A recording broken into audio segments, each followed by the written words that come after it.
episode of Video Game Logic. Today's episode was recorded on September the 14th, 2021. I am your host, gaming psychologist, and with me, as always, sifting through the mailbag. Caffeine Rage. On today's show, we will of course be discussing the games that we have played.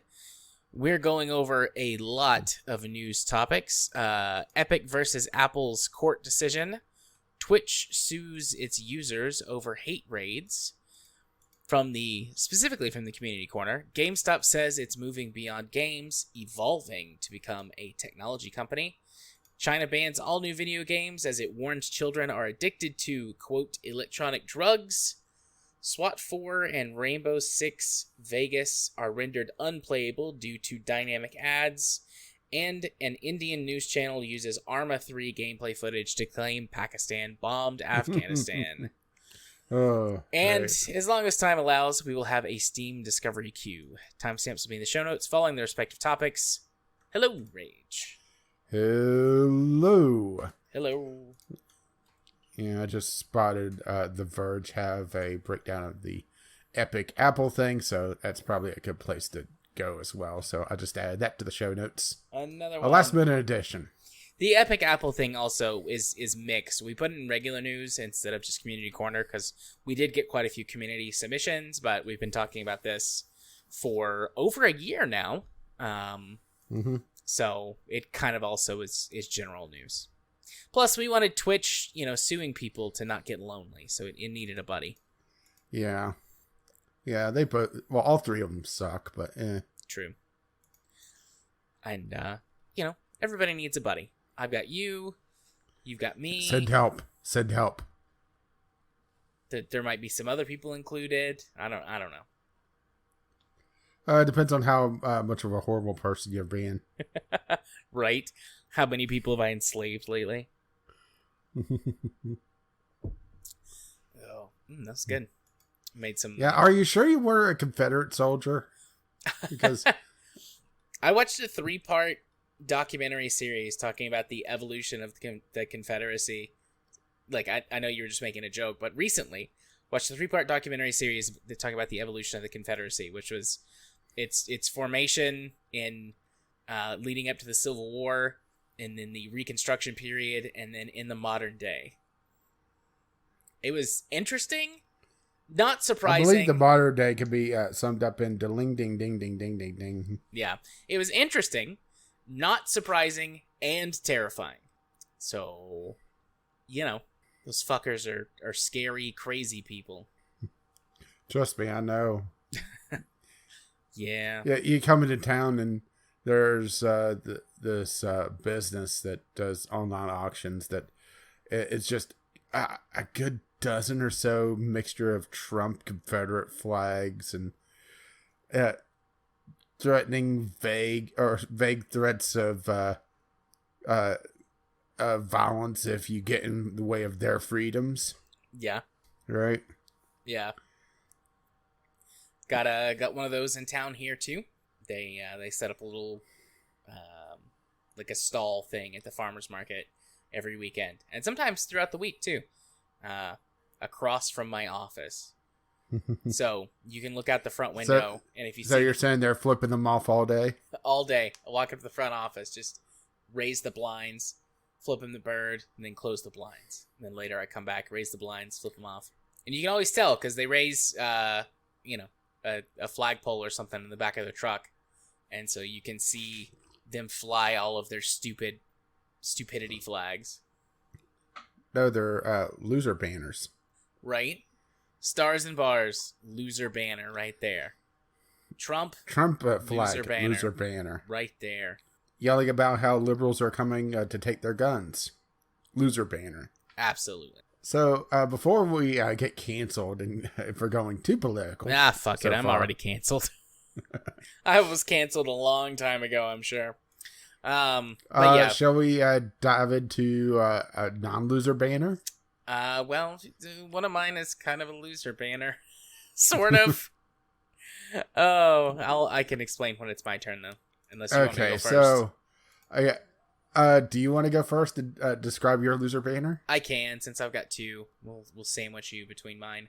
Wink. Send help. So the first one that I have been playing this week that's kind of a loser banner is Star Wars Galaxies, Legends. So Star Wars Galaxies was for anyone who is, I don't know, I guess a baby that listens to our show. Also, where are your parents? Why are they letting you listen to us? But Star Wars Galaxies was an MMO that came out in the, I believe, early or maybe mid 2000s. That was obviously Star Wars based. It lasted for 6-7 years, something like that. Yeah, until the Old Republic killed it off, essentially. Yeah, it shut down like what was it, the year before or a few months before the Old Republic? I believe it was a few months because they lost licensing. Yeah. So Star Wars Galaxies, I played it originally when it came out, just the base game, and I want to say like 2006 or 2007 on dial-up internet. And then I didn't play it again for years and years, and then I tried to play it again using another one of these, which I'll get to what Star Wars Galaxies Legend is in a second. I tried playing it using another one of these, server emulator things, and the game was just, it's an MMO. When there's no one there, the game really doesn't work. Or feel playable at all, because there's no markets and there's no community, and Star Wars Galaxies had a few gimmicks which have come to be more, I think, standard, but at the time they were really big deals in sort of a I guess you could say a mainstream MMO space. But Star Wars Galaxies Legends is one of a few clients out there that exist to allow people to continue playing the game through the use of servers, player ran emulated servers. I don't actually know the backstory behind this. I don't know if it was somebody figured it out, or if the source code was released into the wild and was captured before it was found, and it's it's too late. But Star Wars Galaxies Legends has existed for years. They've never been issued a cease and desist or anything. They do the thing where they claim that you can't access the game unless you totally have an original copy of the game, which you totally do. Which you totally do, wink. And you can't get one by going to the Star Wars Galaxy subreddit, wink, and following the link on the sidebar, nudge. You only need the basic game. So if you do actually, for realsies, have an original copy of the game lying around, maybe it's in your collection or something because you like to have those, you could install it off the discs, or you could just get the ISOs and install them that way.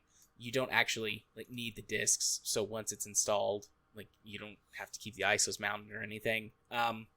Then you download the Star Wars Galaxies Legends client, and it does some updates and some some Space Wizard computer mumbo jumbo, and it will looks like it was all reverse engineered, by the way. Okay, so it downloads up to the latest release of the game, which I think was called a Galaxy Divided, focusing on the civil war between the rebels and the Empire, shortly after the destruction of the first Death Star, sort of in universe. And it's a really fun MMO with some issues because of its age, but I mean, it does a couple of things. So whatever class that you pick, you can only level up by doing things that your class is able to do. For a lot of the classes, that involves combat, so a huge chunk of the game you can just play like normal and you never notice this. But if you play one of the trade or crafting focused classes, the only way to level up is by plying your trade. So there are certain trade missions where you might have to make a certain number of goods, or you can just craft, randomly and sell things on the marketplace, or I don't know, scrap it or whatever. The idea behind it, I think, is it's supposed to help encourage group and community play, because you have, a few people like me who would much rather go mine resources and craft things to sell than go do the shooty bang bangs. And you have one or two of those players support a group crafting special equipment and stuff. But with a much smaller community that I'm honestly not willing or interested to engage with at this point, it makes playing one of those classes difficult. Combat is done using this sort of weird hybrid between a hotbar combat and a real-time system, where that if you use your mouse cursor and WASD to run around and shoot people with your blaster or stab them with your sword, but it's very clear that you're, only able to attack whatever target you're locked onto, and the only benefit you get from doing that is some, like, cover bonuses and an increased, like, dodge chance if you run around in circles like a crazy person. But, I mean, it's serviceable to, for a game of its time, like a 10-year-old game, trying to do, the Star Wars thing, it's serviceable. Really, the combat is not the main focus of MMOs usually anyways. It's a Star Wars game. I mean, this is, if you play this game, if you love Star Wars and think that Star Wars The Old Republic sucks, which it does, because it's a microtransaction ad-fueled mess, whereas this is just a game that originally you paid a subscription for. Obviously, now you play it for free. It does have a very active community. They run community events all the time. They run like seasonal things. They'll do sort of war zones, Empire versus Rebels, or like the most recent one. I thought that this was a neat idea. They had the Empire faction go through destroying player-owned housing and factories and stuff that are unowned. So, players have abandoned them essentially, but they're cluttering up the world. And so they did a coordinated effort to sort of clean up the world in the servers a little bit, but also like make it an in-game event, and rebels could try to defend territory. And like, if they won it, they got like bonuses and stuff. And then the Empire got bonuses for things that they destroyed. It was neat. And that's sort of like one of the big gimmicks that this game has that I think has become a little more mainstream in some MMOs, although it's been gamified in a different way. You can, it's not the entire Star Wars Galaxies, Galaxy. It's more like the big, sort of movie plot relevant places. So you can go to like Tatooine, Dantooine, Hoth. Especially for the old trilogy, right? Yeah. In any of, well, not any, but several of the big sort of planets that featured heavily in the original trilogy of movies and the older but really popular book series, such as the asteroid field formerly known as Alderaan. Right, absolutely. Sorry, but you can own plots of land, and that's it. Any character can do this. You can own plots of land, or you can own a starship, or I mean both. And any character can do this, but the trade classes really need that in order to optimize their craft and max it out. And you can build housing, you can build factories, you can build little hubs for people to come and buy supplies and repair their ship and refuel. And I think that's something that has become more common in MMOs moving forward, but I don't think it was that common at the time. And so it was a pretty big deal. And that stuff is protected as long as you're an active player.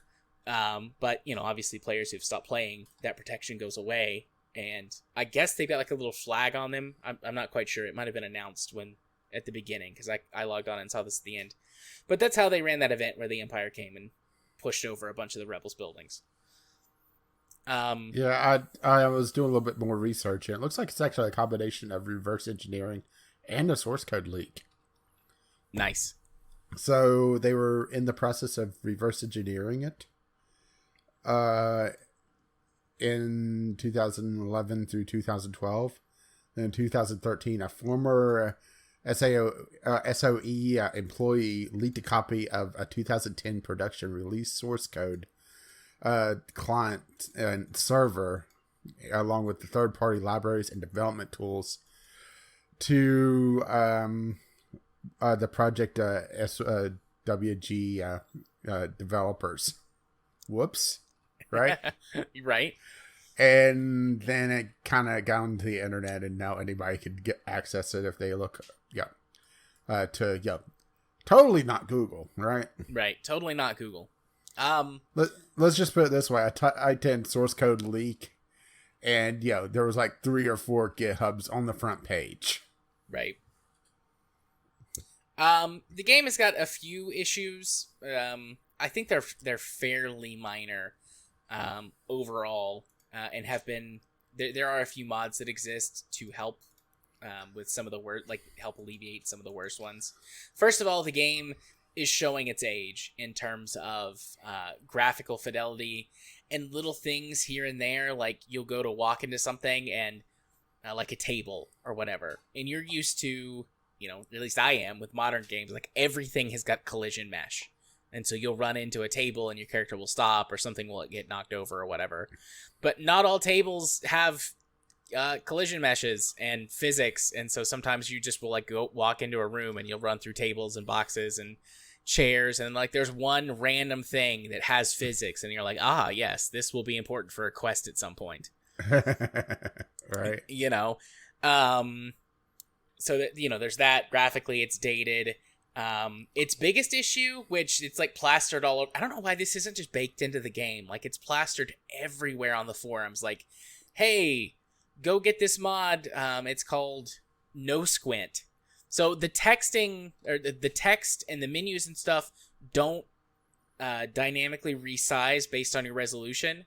So if you play the game in its original native, 4:3 aspect ratio, it's fine. But as soon as you get anywhere north of 720, like, 1280 by 720, you have to have like 20/20 vision and binoculars to be able to see the text on the screen.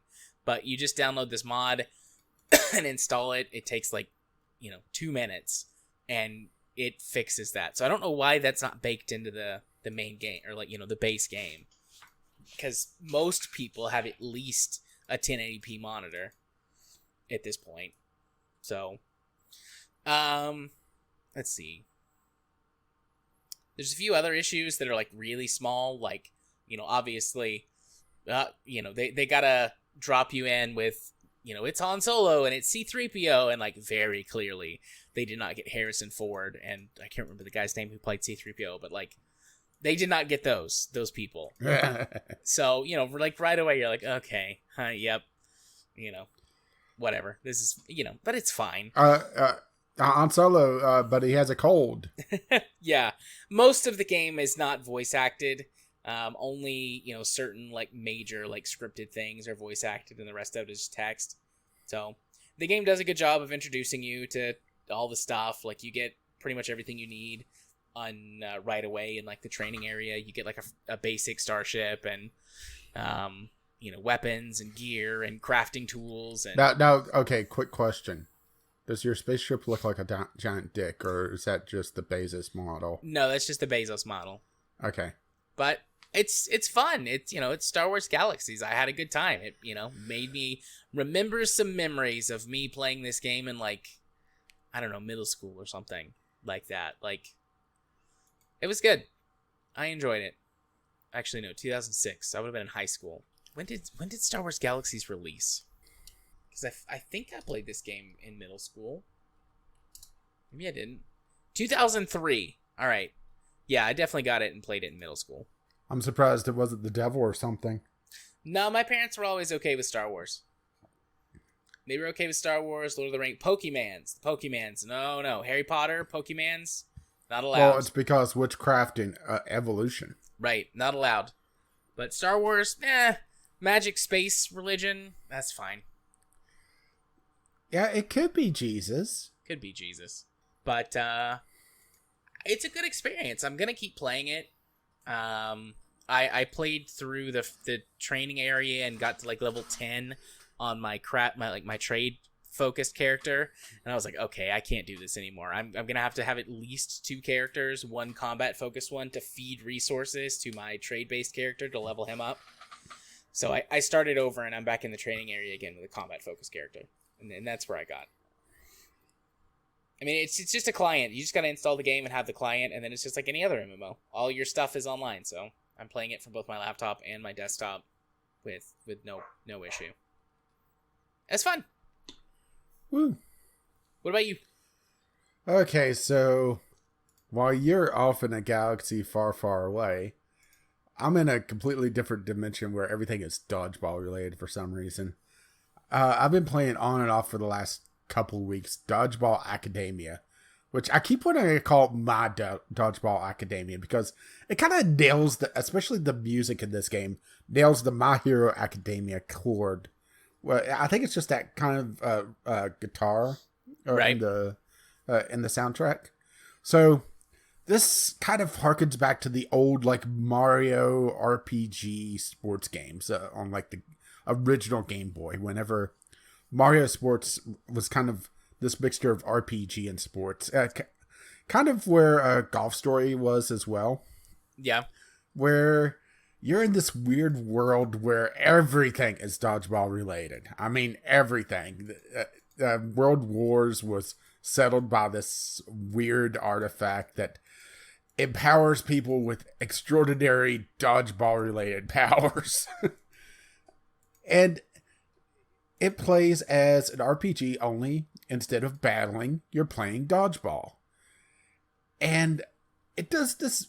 It sounds really, really weird, which it is, but it nails it. And I think it's mostly due to really two things. One, it doesn't take itself too seriously. It is not afraid to just go full on silly.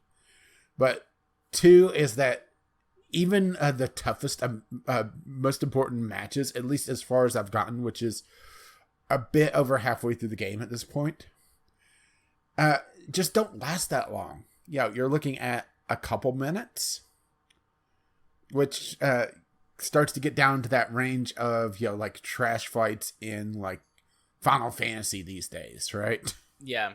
And they constantly change up the strategy or change up the game. So you'd think, dodgeball, that's not too difficult. But then they start throwing in like elemental balls. Characters have what they call their ultimate move, which is a charged move that they could focus to gain power on their meter for, and each character has their own different move. One might call down lightning to strike the field that you have to dodge. Another one might be throwing a couple hundred balls at you. You have to dodge them. One character that you get pretty much right away just heals with his, which is important because it's not just one and done and you're out. It's a RPG battling system where you have hit points, you have strength, you have weaknesses, and you have to juggle all this. You have to swap around your characters for different different situations. You'll have one that's instead of catching the ball, will just bounce it back and counter, which is good for some characters that dodge a lot. Just start knocking the balls back and start hitting them. You might need to switch to your healer to get a quick heal in. And they're, like I said, it's done in this kind of tongue-in-cheek manner. It's a very laser-focused game world where, at least as far as I've gotten, it's all taking place on this campus, which I can't recall if they said the name of the place, but it's, Dodgeball Academia. It's this essentially like high school / university where people are learning to be dodgeball players. And you're playing Otto, who actually is not supposed to be there, and he ran away from his other school, which I won't say exactly where he ran away from, but it makes a lot more sense if you get to that point and find that little tidbit out. I mean, it's clear right away that he's not supposed to be there. So that's when it's not a spoiler. Yeah. And he's learning to be able to be a dodgeball player to try to, fulfill his dream of, playing dodgeball. I do have a couple little problems with it, because of course I do. One, it's very, very, very easy to just get chain stunned. So if there's any invincibility frames after getting hit, it's like just a quick blip and it's done. So for some of the more ultimate moves where, you have to deal with, several balls or having things thrown at you in quick succession, it's very easy to get hit over and over and over again and lose a good chunk of your health. And matches do swing very quickly, but they are also very quick in general, and you can also restart. Plus, there's a lot of accessibility options to be able to increase the amount of damage you do, reduce the amount of damage you take. I think there's actually an invincibility mode, but I try to avoid going too far and just super overpowered. Uh, the game is challenging though, and sometimes it's a little hard to tell the depth of the character. So the game takes place. The game world is full 3D rendered, but all the characters are 2D sprites. Yeah. So if you're too far north or south, essentially on the field, it can be a little bit hard to judge if you're lining up for your good throw to be able to hit multiple characters, which is a bit annoying. Sometimes it's a little iffy to be able to dodge. You typically have 3 characters on the field for your team, but the most I've seen is 7 or 8 characters on the opposing team. And depending on the general rules, it could be once they hit 0, they're out of the match. There's other times that you have to deal with them on the backside of your side of the court, and they can catch balls and throw them at you. So you have essentially, 2 fronts to worry about. You only really control your main character, and the other 2 are kind of like on your wings. So you're kind of in this V formation, and they're able to pick up balls, but also catch them or counter them back if you time it right. Which I've admittedly not been able to do that well with the secondary characters or that aren't being actively controlled. Yeah. Once they're out, though, the AI takes over, so you're able to feed them balls or intentionally miss so that they could try to get a particularly tricky opponent in a crossfire situation. And there's a lot of characters that you eventually unlock.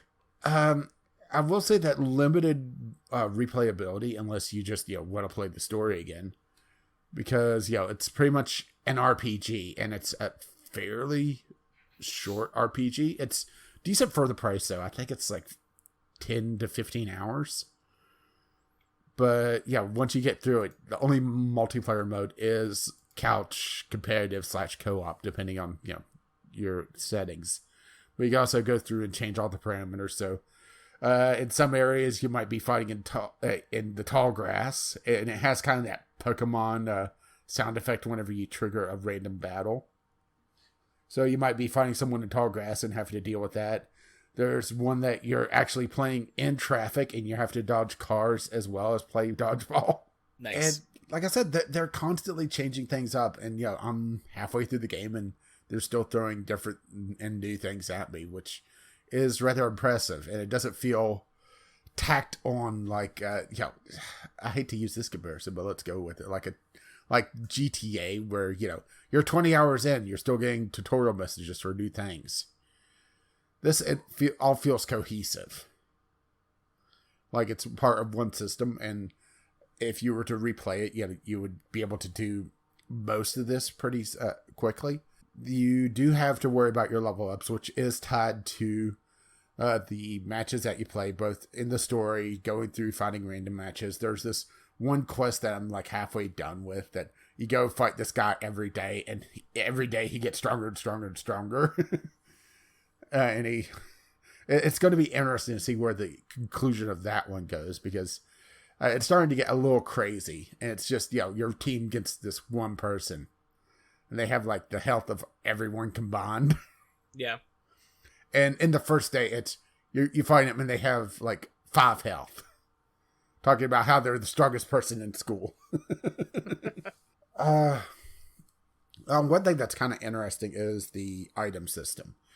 So typical RPG is that you have your typical healing items. Well, in this one, they have a lot of duplicates, and they have a like, dislike, and allergy system for different items. So, like Otto, your main character, might really like sweets. So any item that is considered a sweet, like chocolate bars, soda, that sort of thing, he'll like. And I'm just pulling this at random because I don't remember exactly what items he likes and dislikes. But then your partner, who you get right away, Balloony, well, he might be allergic to berries. So anything that's berry flavored or has berries in it, he actually can't take it all, which makes it so that you have to deal with multiples of this, essentially the same item, only a different name on it. But then if like let's say he likes salty foods or something like that, he'll get increased effectiveness for that, and that includes stat boosting items.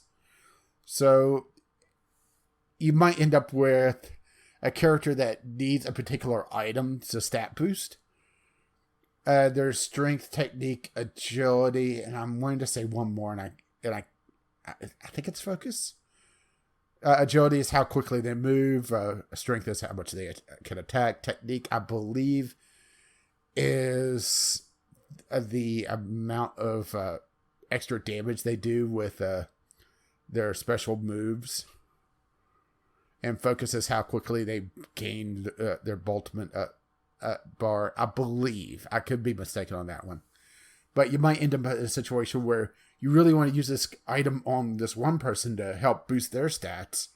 But if they're not allergic, they might dislike it, which makes it so that instead of getting like 5 or 3 stat points, they'll get 1. But you could give it to someone that already has a lot of stats and get a big bonus out of it. And I find that a little frustrating. And it feels...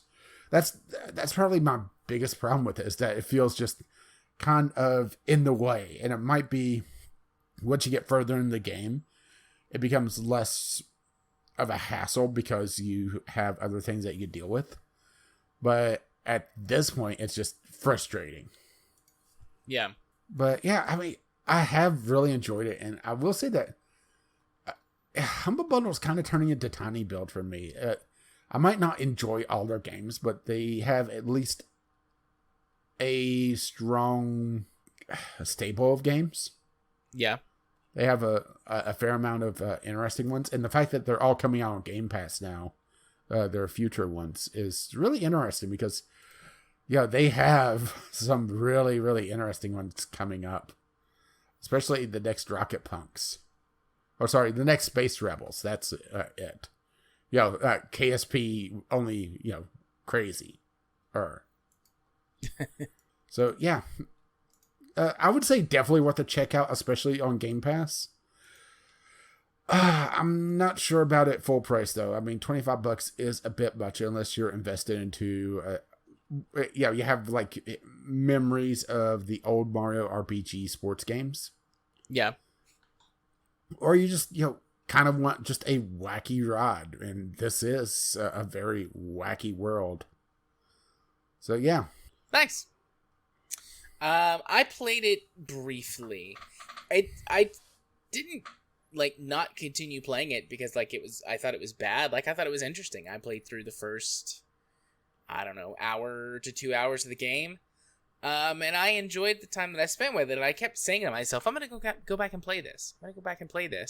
But instead, I kept playing SnowRunner.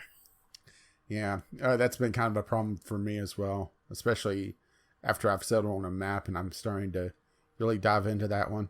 We'll be doing Operation Log Bitch in Wisconsin, by the way. Happy to help. Happy to help. I will say that the game feels kind of episodic. The game takes place over over a week worth of days. So each day has their set goal and set thing that happens. And that progress, and they're all kind of self-contained, but then there's an overarching story on top of it. Yeah. So one day you wake up and you find a love letter from your secret admirer, and you have to find out what's going on. Another day, class goes a little bit haywire, and you have to deal with the ramifications of that. I'm obviously trying to avoid major spoilers. Right. Another day, your class project, kind of wanders off, and you have to figure out what happened. Another day that you may be framed in, to try to get you disqualified from the tournament in school for story reasons. So, yeah. Yeah. And each episode is, or each day is hour-ish, hour and some change. Mm-hmm.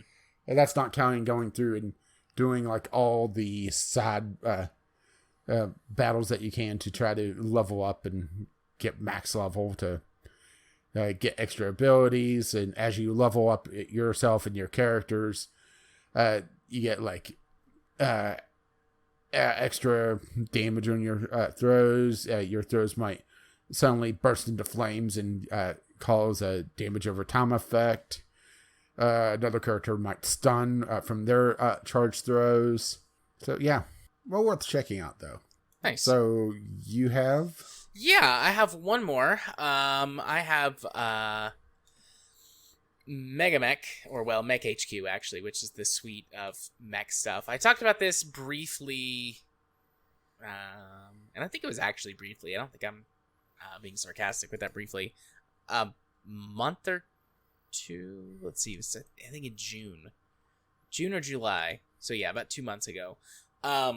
Whenever I first started talking to one of my RPG groups about playing BattleTech, like running the BattleTech RPG, and it's like, well, how are we gonna do the mech fight portion? Well, we'll use tabletop RPG, and then we tried that, and we spent like 4 hours and only had like, I don't know, 5 turns, and it's like, okay, this might work for like, 1v1 or like really small unit stuff, but the idea is to be a mercenary company who eventually gets embroiled in like a big war. So there's going to be dozens or hundreds of units that, potentially could be on the battlefield. We'll never finish a game if that's the case. So I found this thing called Mech HQ, which has got all of the stuff in it from the tabletop. Like 40-ish years of rule sets, and mechs and vehicles and infantry and spaceships all rolled into one. And that is the you can just go in and you can set up these battles. You can use the thing called Megamek to plop down 2 armies or 2 unit sets or whatever, and have them fight on a vaguely tabletop looking thing. It's all it does all the rolls for you. Computerized, but it is playing the tabletop game. So it's not like Harebrained Schemes BattleTech, where some of the rules are obfuscated or tweaked to improve the flow of gameplay and work with it being a video game. Like, no, none of that happens. And so it causes a drastically different BattleTech from even like the hardcore mods like Road Tech. But the thing that I want to get most into is something that I really just barely skimmed over last time, which is this tool called Mech HQ. That lets you build a mercenary company and run your own campaigns. And it's got a bunch of rules and stuff that integrates really well with the BattleTech RPG. So you can create your RPG characters. You can put their relevant skills in for the stuff that happens on the game, including like any special abilities that you can get, and use those in combat. So we're gonna create our characters. We're gonna drop them in Mech HQ, and this lets you really get into the nitty gritty of running a mercenary company. You have to hire your crew, like all of your crew, and some of this stuff is automated. Like there are a couple of buttons that are like, you can right click on a dropship, for example, and click hire minimum crew complement. And it will populate your crew roster with however many people you need to fly and navigate the ship and do maintenance on it and stuff like that. And they all have little names that are generated and little backstories that are generated and little... they've got pictures and they've got stats. And if you want to, you can leave it at that. You can do the bare minimum for everything and just really focus on like your mech pilots or your vehicle pilots. Focus on them. But you can go in and you can assign military ranks to people, pay scales. You can tweak and adjust, maintenance schedules and what level of tech you want to, or, technician you want to work on what thing. Your people can get married, and you can have like a dynastic mercenary company where that if you're, your mercenary commander, you want to find somebody to marry them and have babies and hope that one of them is good enough to take over for you when you so die. So basically turn Crusader Kings. Yes, it is playing Crusader Kings, but in BattleTech. That's a pretty good way to summarize it. I was showing, when we finished playing Star Wars RPG last night, I was showing some of this off to Phil. I mean, everybody kind of, looked in on it for a second, but Phil was, I think, the one who was most engaged with it, like asking me questions and stuff. And yeah, you can go off on the weeds. The stuff that you think of is like, well, I gotta have a, mech warriors and pilots for ships, maybe like a doctor or some medics. But like you have to hire like day laborers and crew for your ship, like the chef, or the galley cooks and maintenance staff, and you keep trying to entice me in to be a chef on your crew. I'm going. You're going to be a chef on the crew. Like you just a character will have your name as a chef on the crew. But that's what I'm going to do for our RPG. Like the NPCs for the ship, at least until I run out of people, or they get to the point where there's just too many for me to keep up with. But like everyone's going to have names from you and the listeners of the show and my other RPG groups and stuff. Like y'all are all going to be in the crew. I'll give you tales of our adventures whenever we start playing. But it's just an amazing in-depth system. You can negotiate on contracts, like your basic stuff, like funds and salvage, but also you can negotiate things like who has lance command, who has, makes the tactical decisions, who commands the reinforcements, what types of drops are you going to do, how many units are you willing to field, like, negotiating with the house commanders or whatever for like, here's when I want the battle to happen. Because weather affects things, planetary conditions, gravity, heat, all of that, but also weather. Like, if you're fighting on a planet that's notorious for storms and a tornado spawns down partway through, like, your infantry can get killed, and maybe even some of your light tanks and stuff. If you get like a Category 5 tornado drop down on one of your units because your commander wouldn't listen and went out in the middle of a storm to try to, take over the, I don't know, whatever anthill they were dying over that day. So, and I mean, it just goes on and on. Were they owning the liberals at least? They were definitely owning the liberals. But it's got the full, I think it's called the Time of War. It's either a Time of War or it's Total Warfare, one of those two systems, where that you have to have your mechanics your mechanics and your mech techs make individual rolls for every single piece of salvage that they're trying to get, or every single like repair that they're trying to do. So there's a whole window with like all of your techs, and you can like choose like, okay, I want this tech who's really good to work on this mech that I desperately need fixed for the next battle that's coming up. And then like you watch, you hit the button to do the roll, and if they fail, it's like it's a gut punch. The arm drops off. Yeah, they can destroy parts. I mean, some of the rules are very customizable. There are hundreds of options that you can change. Some of them are toggles. Some of them are like sliders that you can tweak.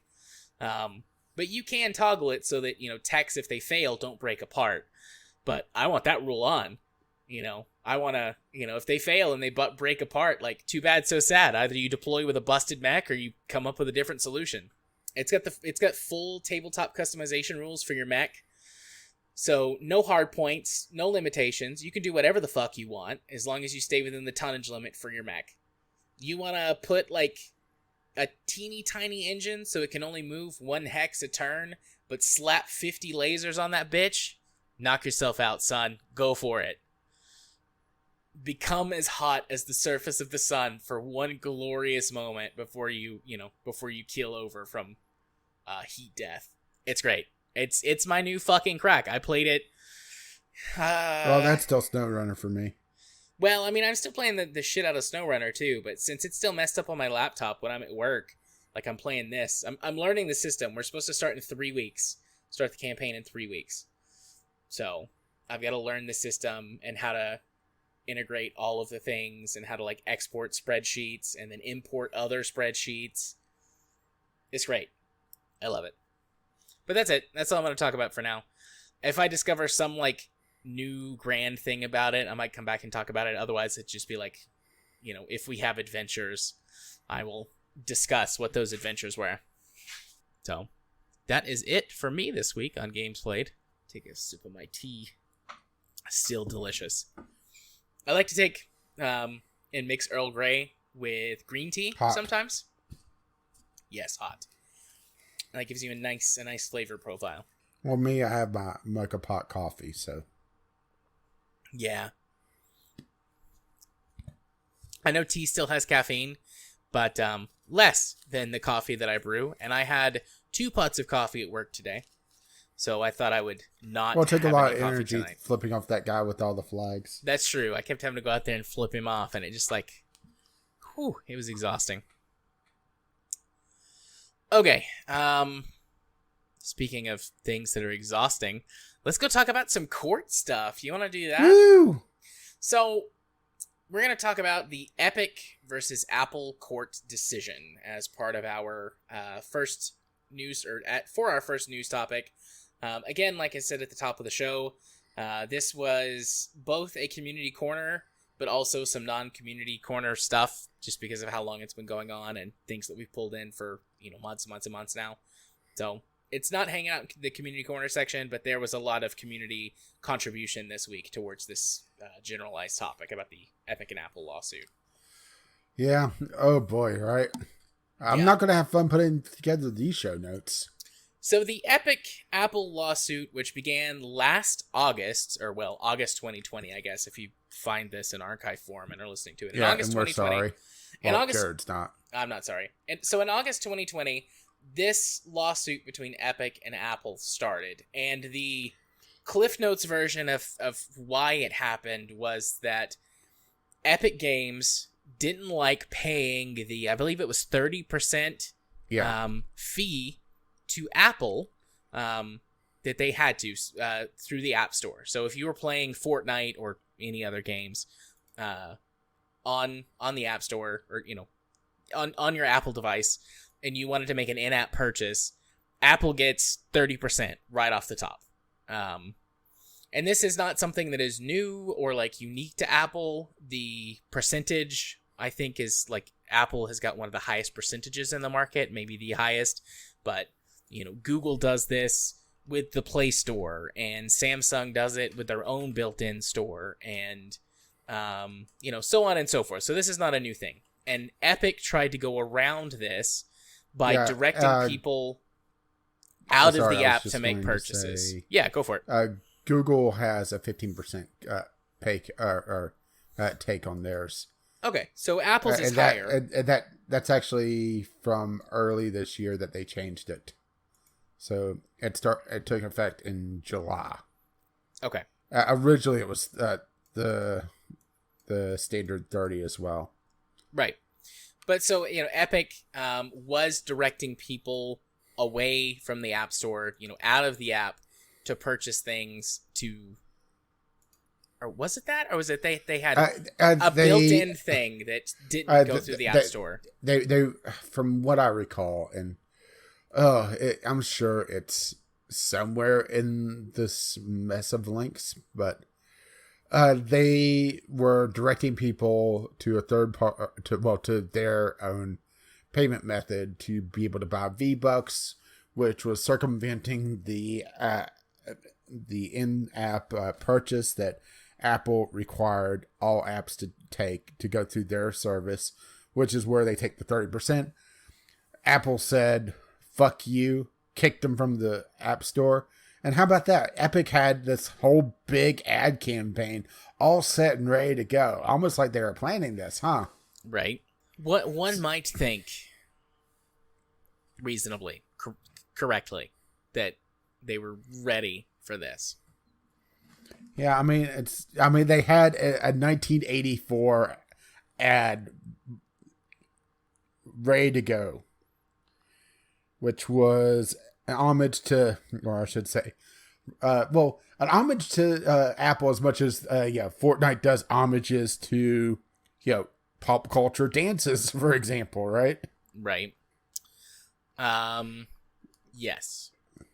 So anyways, that is how this all started. Then we went through months and months and months of litigation and court testimony and, evidence, hearings and depositions and, and et cetera. The whole deal that happens when you have two multi-billion-dollar corporations get into a slap fight with each other.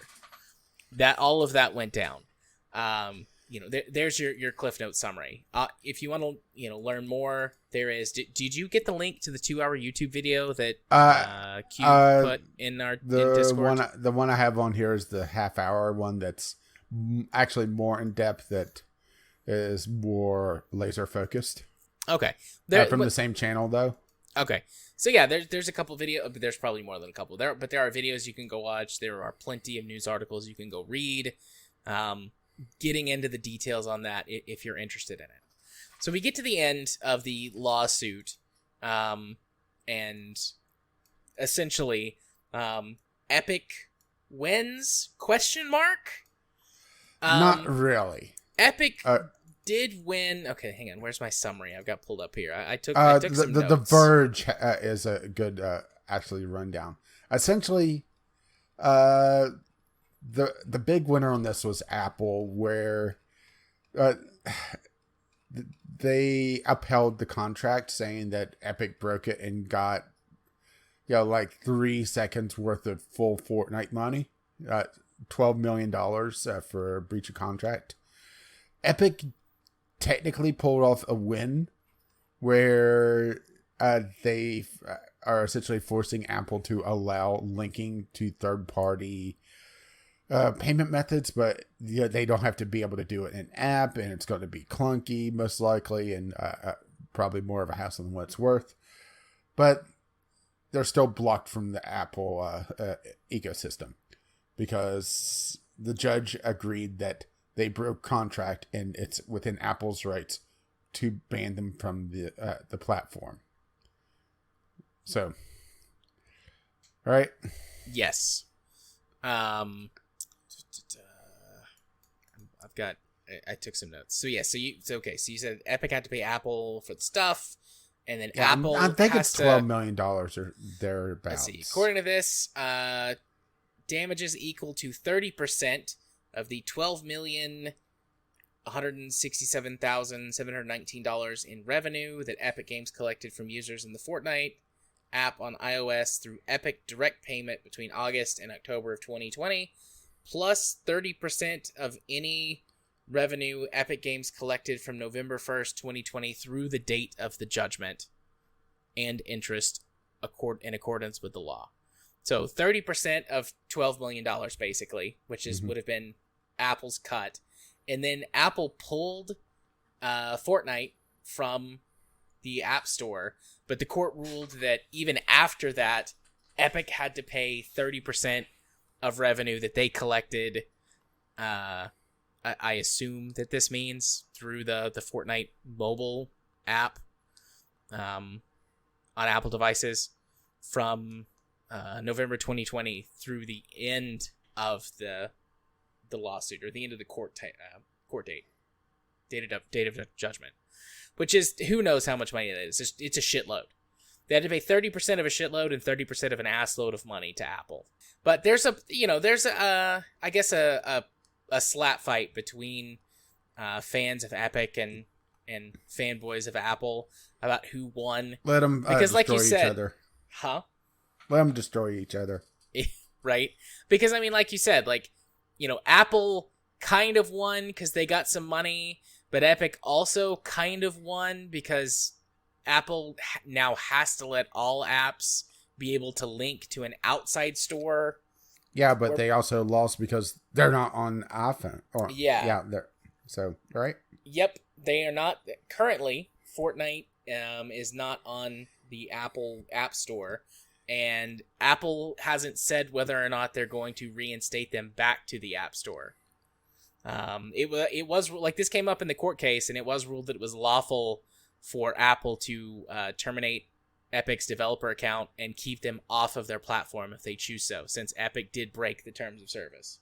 But my best guess that all of this is basically going to have been pointless. It's going to go into, appeal, the appeals process and continue to go through litigation for a while as, these corporations jockey for, a more favorable position. But when all the dust settles, we'll more or less be right where we started. Apple's still going to be taking 30%. They're going to do everything they can to find a loophole that's going to allow them to not put or allow developers to have links to outside sources. Or make it as clunky as possible. Or make it as clunky as possible where that people would be discouraged from doing so. I suspect that Fortnite will be back on the App Store at some point in the near future because, that's still a big, would be a big chunk of money for Apple, and that's all these companies really care about at the end of the day is who, when the world burns to the ground, who had the most money in the end. Who had the biggest scorecard. So yeah, now the real interesting thing here is the wording. At least I'm reading the Verge article on this one because it has a breakdown of things a bit better. Yeah. Talking about Apple's monopoly in mobile gaming and how it kind of opens up the door for a future antitrust lawsuit if things continue on, because they have a 55% share in mobile game transactions. Never mind the fact that, they are the minority in the ecosystem because, there's no such thing as sideloading games and apps on an iPhone without doing some serious, modification of software. And they said, according to this, despite Apple's considerable power and profit margins, these factors alone do not show antitrust conduct. Success is not illegal. Gonzalez Rogers, the judge, concluded, while Epic argued that iMessage and other factors deliberately lock users into the iOS, she wasn't convinced by this line of reasoning.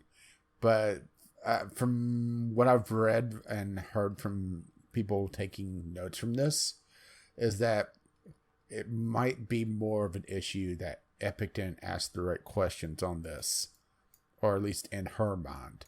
The evidence does suggest that Apple is near the precipice of substantial market power or monopoly power. With its considerable market share, Apple is only saved by the fact that its share is not higher, that competitors from related submarkets are making inroads into the mobile gaming submarket, and perhaps because Epic did not focus on this topic. So, damn, right? Yeah. We might see somebody else come in and take on Apple now. Yeah, honestly, I hope so. Fuck them. Fuck Apple, fuck Epic. Bring them down. Mm-hmm. But, those are my own personal anti-corporate feelings coming into play here. Really? You anti-corporate? Yeah. Far be it from me to get political. Oh, don't worry. We'll get political on the next topic. Right. Oh, excuse me. Right.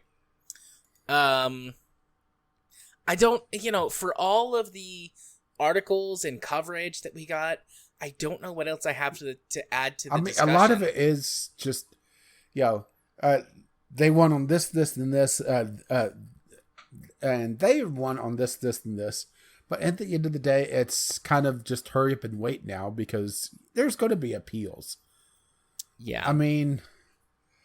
The Epic CEO said that, they lost, but, that doesn't mean anything because, you're going to appeal it because of course you are, right? Yeah. I can't imagine that we get any resolution on this for another 6 months at a minimum. I was going to say 6 months.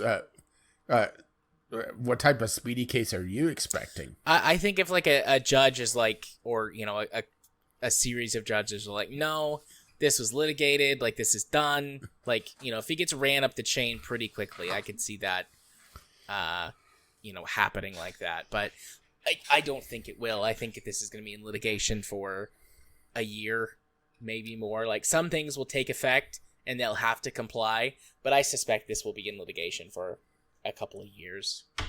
Mm-hmm. Ouch, I just punched my desk. It hurt.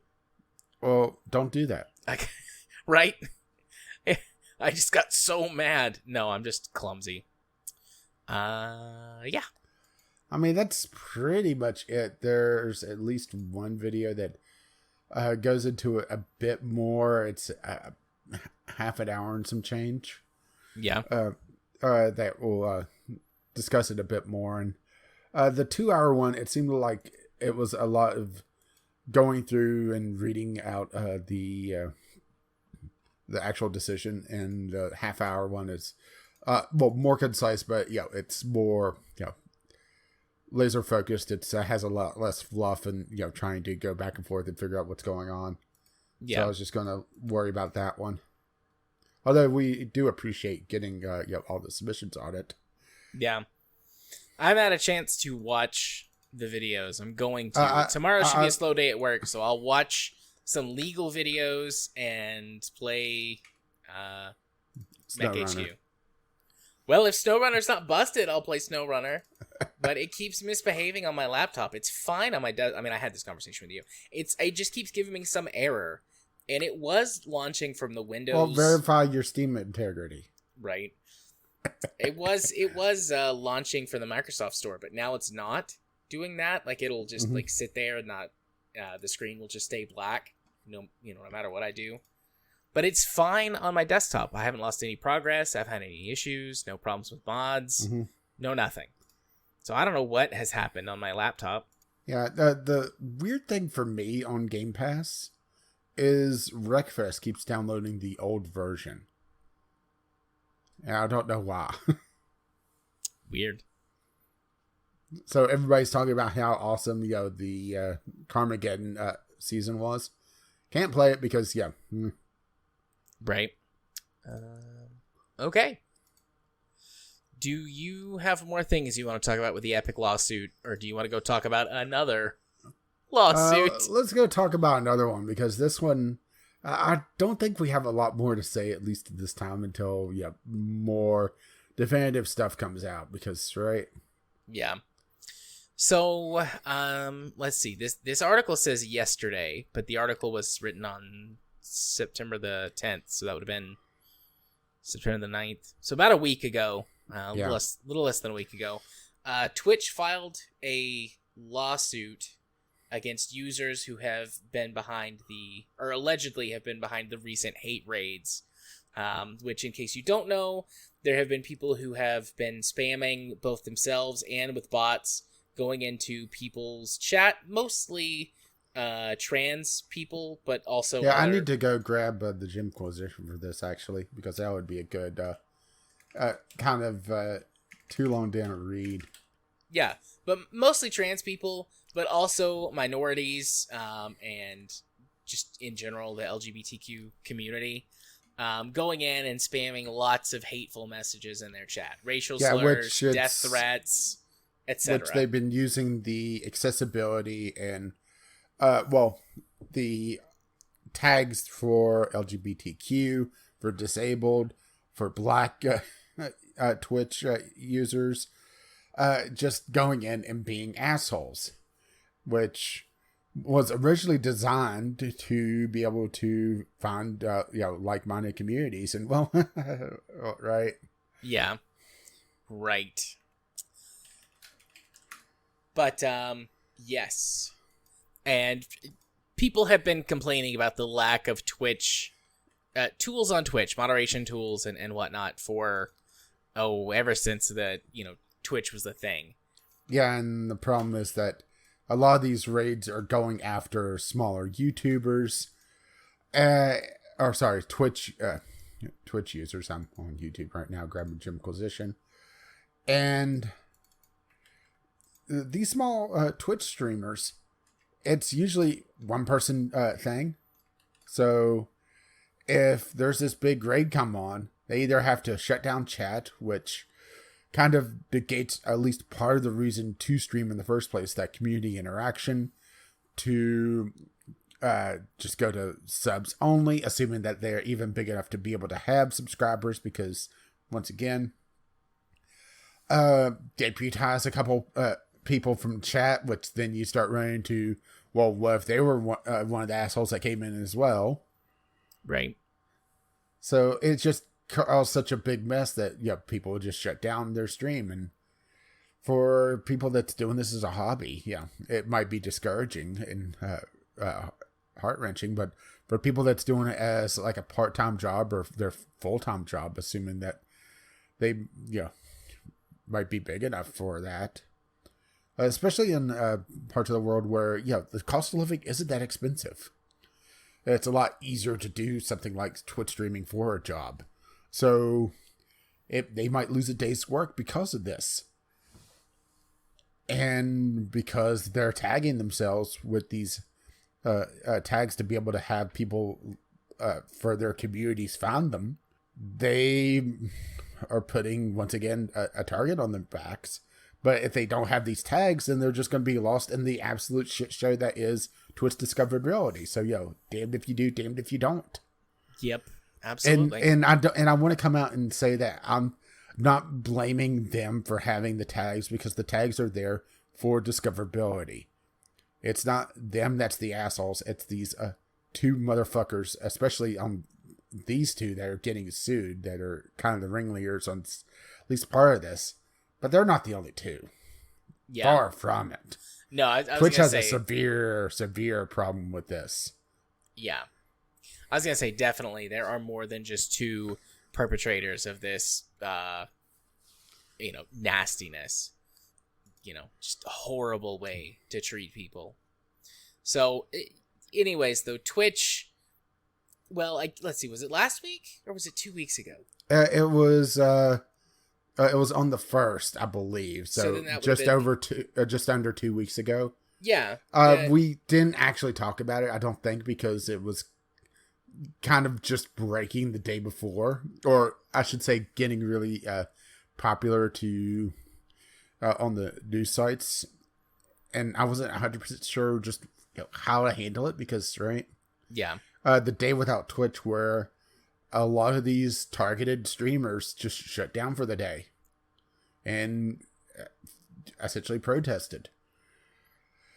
Yep. And I mean, it wasn't site-wide. There were people who still streamed, but obviously, but a huge amount of relatively big name streamers, particularly in these spaces, LGBTQ spaces, people of color, women, they were the largest portions of the protest. And they also brought a lot of negative publicity, because that's what really mattered, is saying, hey, this is a problem, and Twitch is ignoring us. And hey, Twitch finally did something, which it seems a lot more disingenuous to do it a week and some change after the fact, right? Yeah. Did they have the solemn JPEG? Probably. I don't remember one, but I bet they had one. We're so sorry that our community went this way, and we need to do better. We're so sorry that we let you down, and we were unaware that our space was promoting a hateful message. Like, I'm not reading that. I've just read so many of these that it's like I can conjure one off the top of my head, because they all sound alike. Because they are all alike. Indeed. Pretty much. It's copy-paste, change a few words. It wouldn't surprise me that there's some PR firm somewhere that specialize in solemn.jpg. You know what? You're right. You're absolutely right. There has to be one somewhere that does. I mean, I worked in marketing somewhat through SEO and having to do my own stuff for a bit when I was more active as a writer. So I know a bit about it and know some of the nastiness behind the scenes. There's at least one firm somewhere that specializes in the wording of the solemn JPEGs. And for those who don't know, the solemn JPEG is a term lovingly stolen from Stephanie Sterling that talks about how whenever something bad happens, the company puts up a image of this long statement on Twitter because they have to be too wordy to be able to tweet it out. And it always sounds the same. Yeah. We're so sorry that blank happened because blank, blank, blank. And yeah. Yep. So, anyways, we talked on, around about there for a second. What did you start talking about the lawsuit before we? No, we haven't actually touched the lawsuit outside of they sued 2 people for essentially hosting bot farms to just dogpile people. Right. So after and who knows how long they've had this in the works for. I don't give them any credit. I think the most credit that okay, hang on. Let me, before I get up on my soapbox about this. So on what day did we say? The 9th, September the 9th, Twitch has filed a lawsuit against the two of the users, Cruz Control, and creatine overdose. For anyone who doesn't know, I'm pretty sure creatine is like that muscle growth powder that people take. So fuck that guy. Anyways, probably has the microchips in it because they put it in the horse dewormer. Right. It's not in the vaccine because they knew that people would expect it. Yeah, but hey, maybe it does have kidneys. Maybe, but so they have brought a lawsuit against these two. Let's see.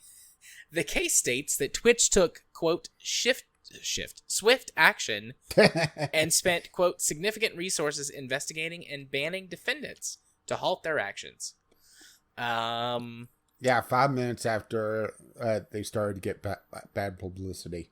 So they have just picked these two, I assume because they were the easiest to identify. Or probably the most prolific. Yeah. Possibly.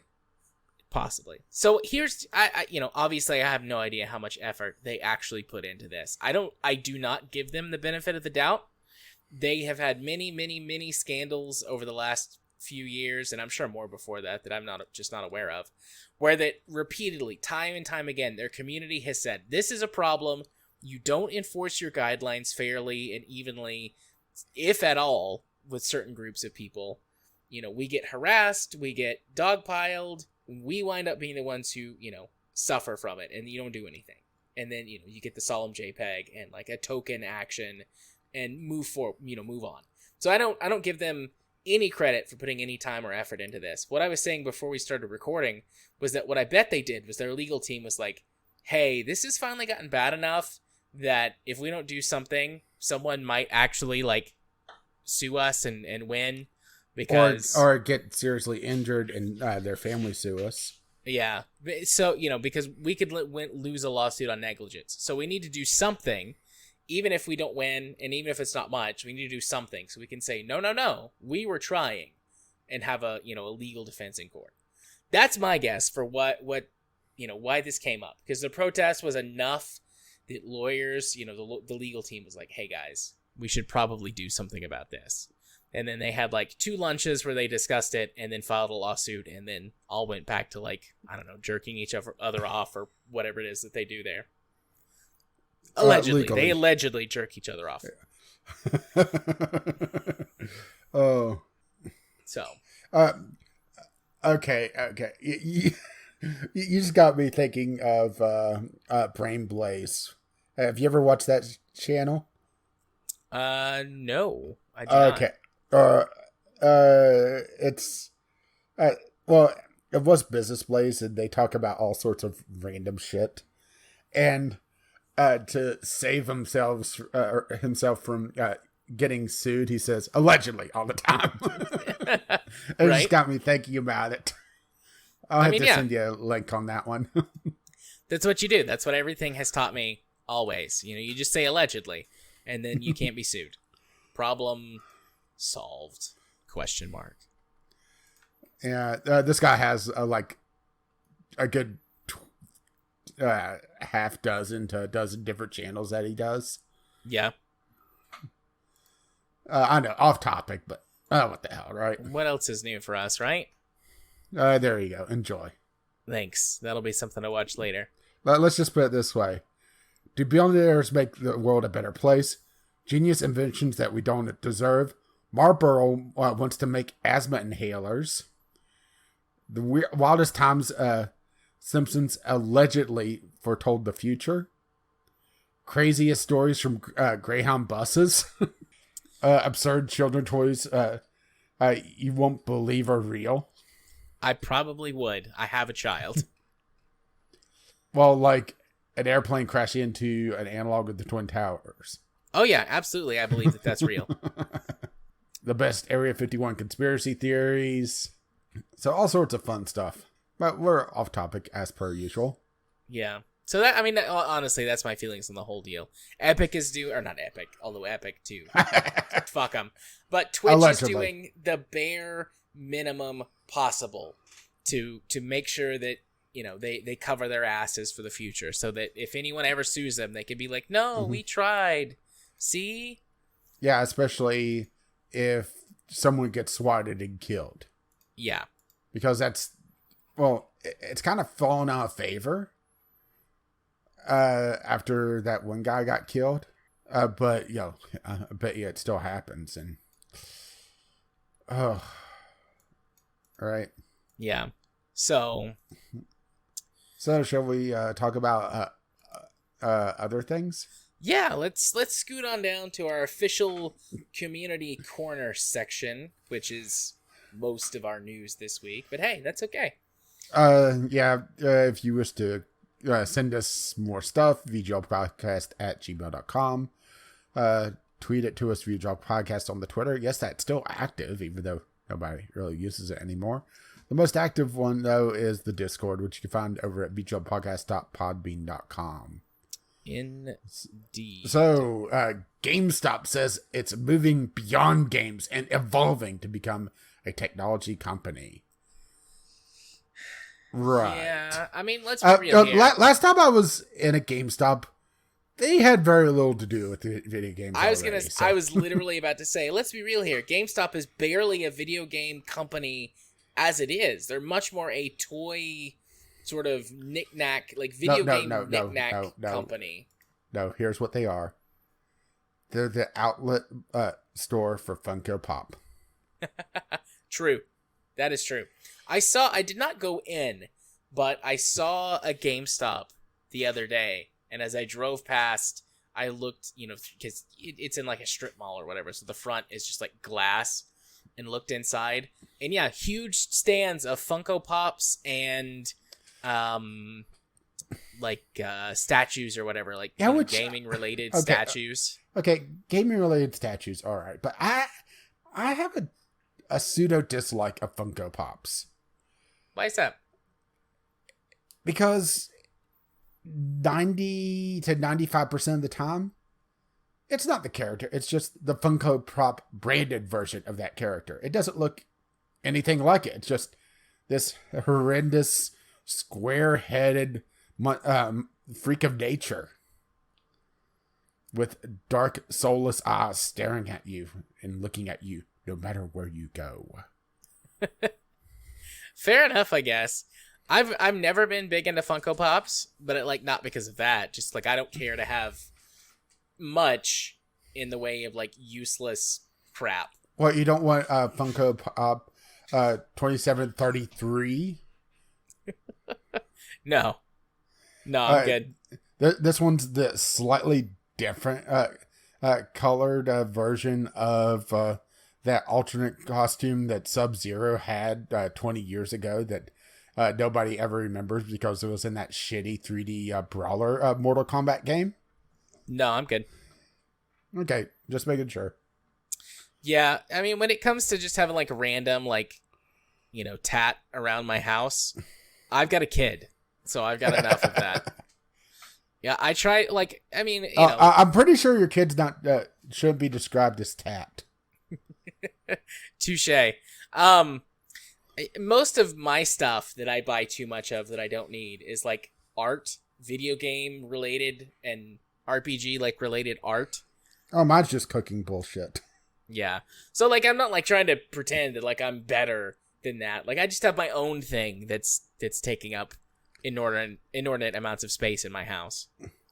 I mean, there has been a few times that I've seen a Funko Pop that actually worked fairly well. But, most of the time it's just ugly. Yeah. Anyways, GameStop wanting to evolve to be other things. So, let's see. Where is the quote? GameStop. Well, we talked about this at one point that, GameStop was going to have to change their strategy. So, yeah. All right. So, yes. So the quote in the article, GameStop has 2 long-term goals, delighting customers and delivering value for stockholders. I mean, on the bright side, at least they're honest about that second one there.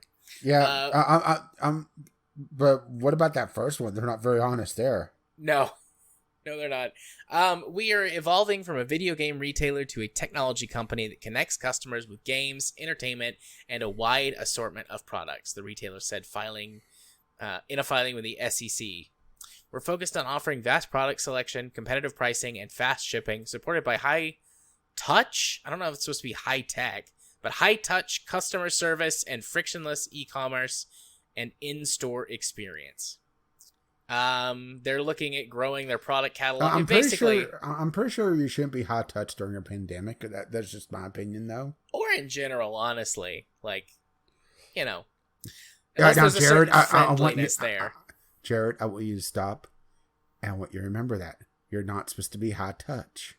Yeah, but see, you're your friend, lover, high touch. Send help. Anyways, bad touch. More or less, GameStop is doing the standard thing whenever companies expand. They're going to try to grow their product category or catalog, expand more into, quote, other categories that make sense for the business. I don't really know what that means. I'm guessing they're going to get some more toys and some more statues and some clothes. They're going to move more towards the Funko Pop outlet store. They're opening a couple of really large delivery facilities. One just opened in Pennsylvania. They're opening another one next year in Nevada. And then they're making some sort of generic statements about we're going to invest in new systems, modernized e-commerce assets, and an expanded experienced talent base. So basically, I mean, they're expanding their operation, trying to figure out what the fuck they're going to do. Certainly, the whole GameStop stonks thing gave them a much-needed capital injection. And it was able to last long enough that they could cash in because the original timing of it made it so that they couldn't. Yeah. So, it's kind of weird, huh? Yes. It is very weird.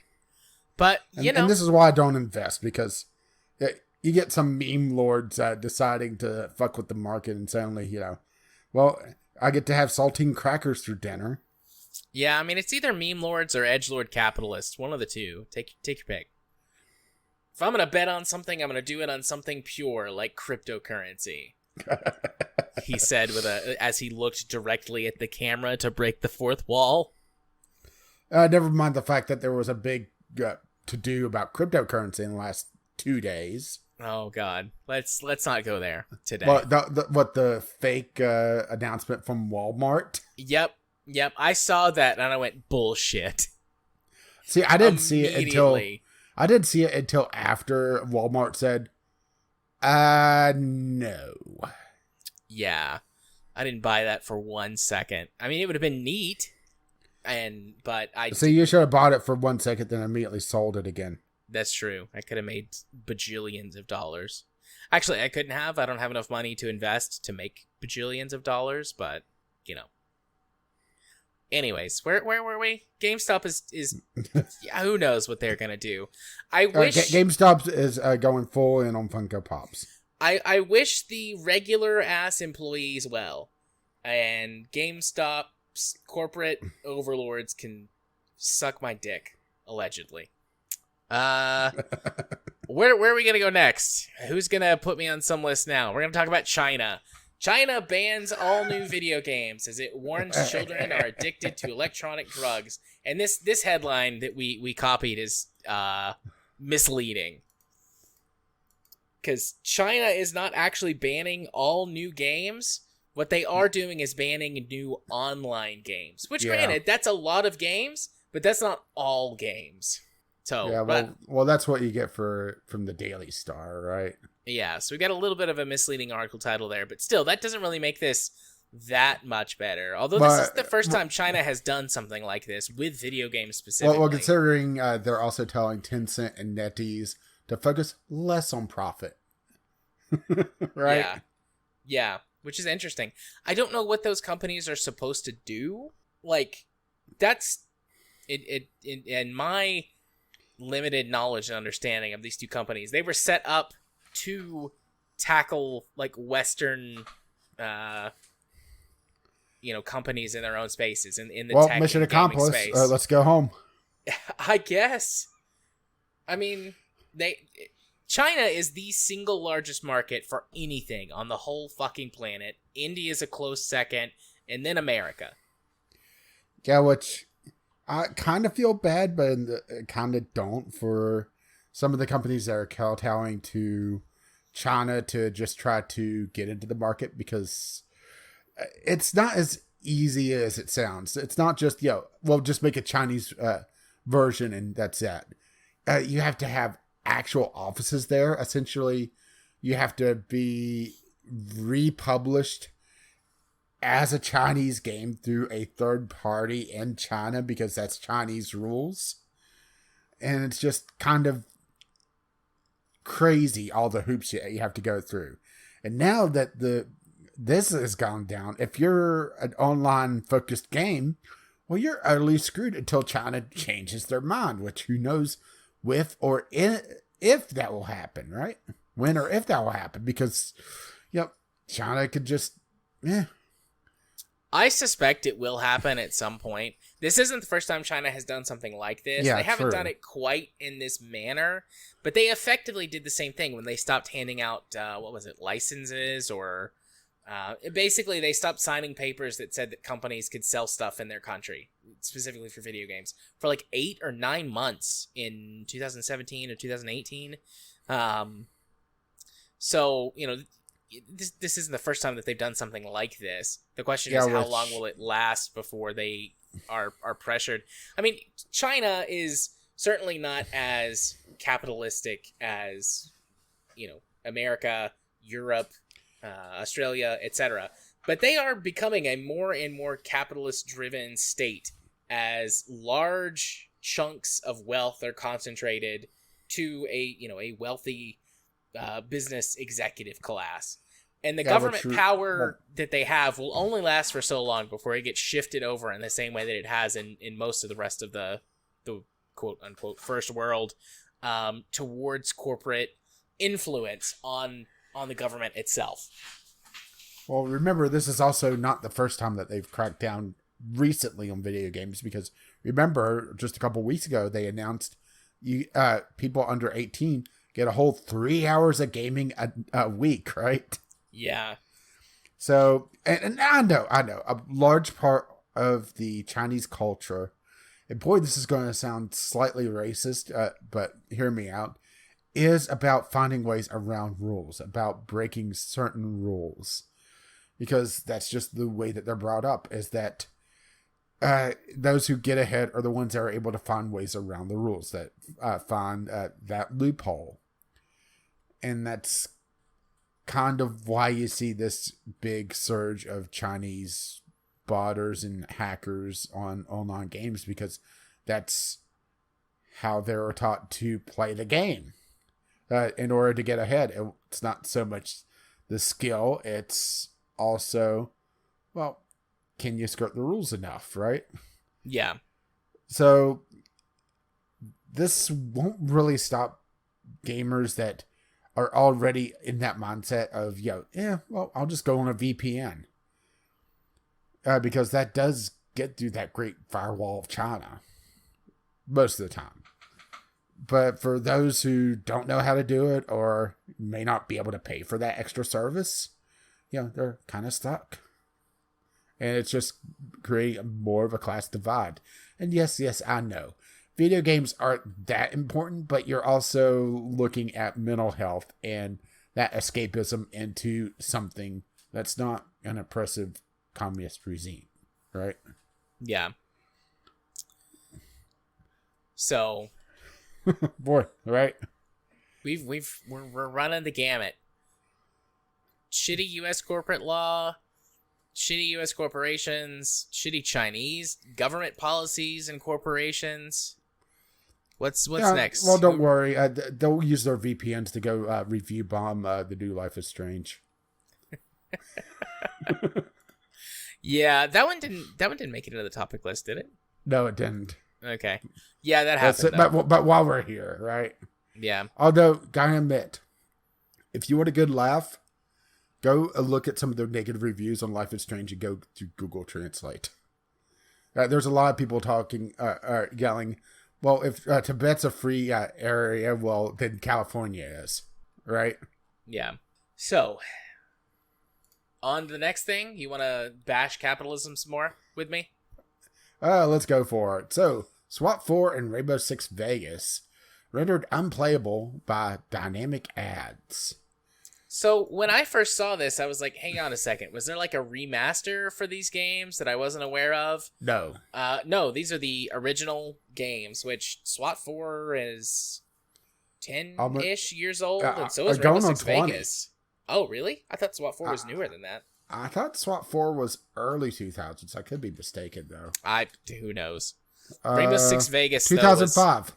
Okay, so 16 years. So, well, I'm closer on that one. Yeah.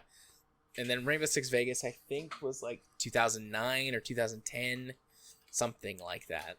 I remember playing it when I was like, a freshman in college, so it would have been around that time. Since I'm here. Watch 2007. Oh, shit. Okay. I was wrong. Maybe I'm thinking Rainbow Six Vegas 2.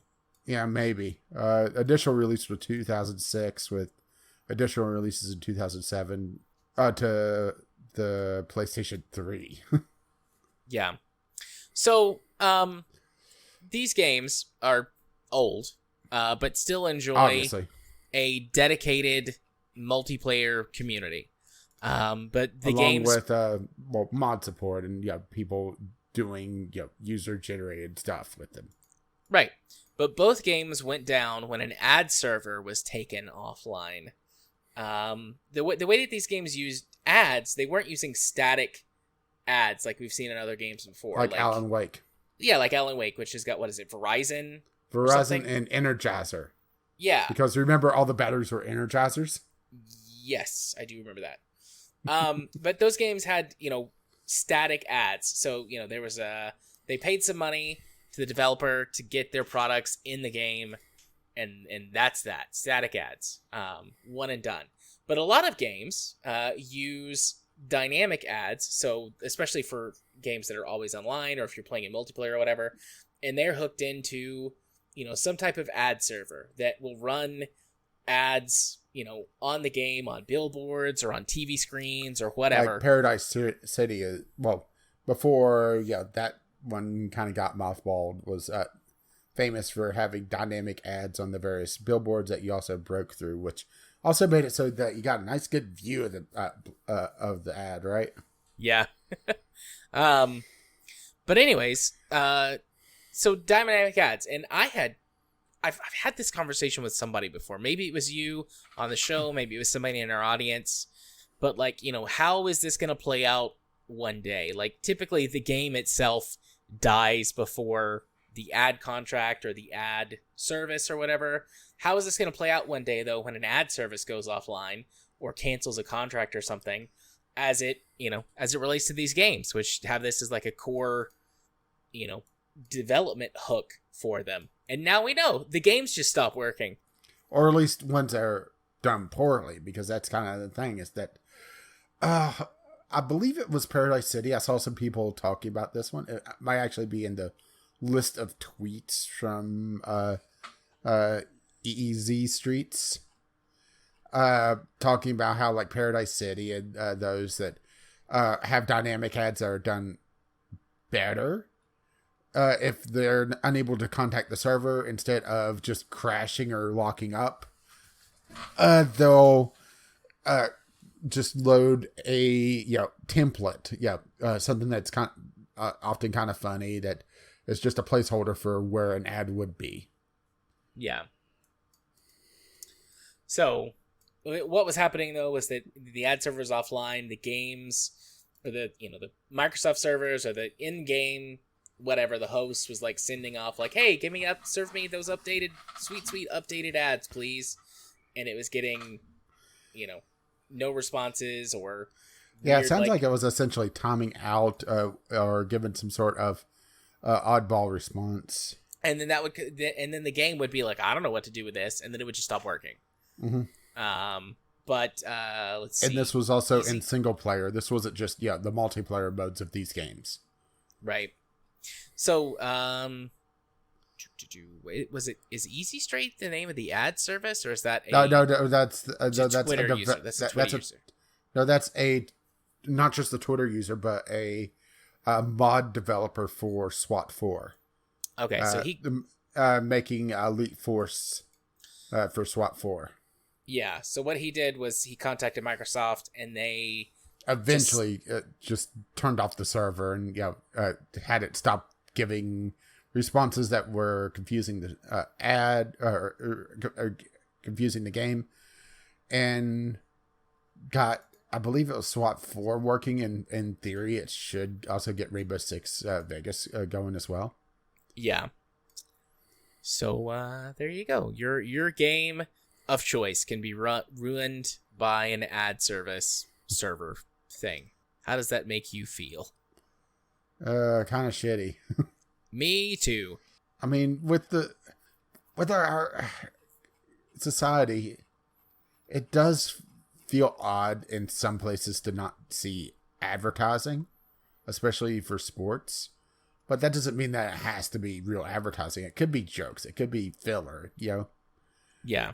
But to have a single player experience ruined by an ad server, right? Yeah. That really sucks, to put it mildly. Mm-hmm. And it's extremely frustrating. Like, maybe there's a way, and, I don't want to leave this to like, well, the modders will fix it. But, I mean, maybe there's a way for modders to fix this problem for certain games. Beloved games or like cult hits or something. But, I mean, we shouldn't have to rely on modders to fix stuff that developers should fix or get right in the first place. But that's Bethesda's entire business model. I know. But, we shouldn't have to rely on that, and we shouldn't expect them to do that. Like, that should be on the developer's Bethesda's entire end. Business model. Yeah. But if game devs are going to do this, they need to fix it. And they won't. I know they won't. They don't give two shits. Or they do give a shit, but the people who are in charge of them don't give two shits. Mm-hmm. So I don't. At best, you're having some poor intern use his lunch break to try to fix something. Yeah. Assuming that they even have the clearance to do so, right? Because that's the other thing, is that someone may want to do it and they might even put in their own time, but if they don't have the clearance or don't have the permission from the higher ups, well, all right. Yeah. So I don't know. I don't have a good answer except fuck developers who do this. Yeah, well, here's the I'm thing. I'm just grumpy tonight. Devil's advocate. Not the developers, it's the publishers. That's true. Fuck the publishers. The suits. Maybe there are some shitty developers out there, maybe, but mostly the publishers. Fuck them. Mm-hmm. So something funny to round things out. Yeah. So that whole Pakistan bombing Afghanistan, yeah, that was Arma. Yep. Indian news channel uses Arma 3 gameplay footage to claim that Pakistan bombed Afghanistan. Never mind the fact that wrong aircraft, according to some people. I'm not big into aviation, so I can't look at that at the screen grabs and such at a glance and say, "Oh yeah, that's this particular aircraft, and they don't even fly anymore." But yeah, it's just right. Yeah. I don't know. Like, this isn't the first time that's happened either. Yeah. Pakistan and India have got a long-standing rivalry. I've seen stuff before that's like believed that the first nuclear exchange since World War II will probably happen between the two of them. Like after the Cold War, they have been deemed like the next most likely to use a nuclear weapon in anger at each other. Like they don't get along very well for reasons that I don't understand, because it's very much related to their culture and religious stuff, and I just don't have the knowledge or the context. And also a little bit of British imperialism as well. Right, that too. I do have a little more context for that, but not enough for me to be making judgment calls on any of this stuff, other than like, hey, as pretty as they are, let's not nuke each other, please. Mushroom clouds are neat, but no thank you. But yeah, this is not the first time that something like this has happened, and I've seen honestly like some really well put together like. Yeah, there's a link to to a tweet in this article that shows, and it shows this, and it's blurry, zoomed out footage. So for someone that doesn't know what they're looking at, and honestly, if I didn't have the context of this, it's very, very well, I shouldn't say convincing. It's that shot that it's hard to say, oh yeah, that's definitely a video game, because they're trying to use it in a context that it's not like this other plane following them in. It's looking from the ground, a blurry image far off of an airplane shooting down at the ground. Yeah. So I haven't actually looked at the footage. Which one of these links is to the right one? The PC Gamer one.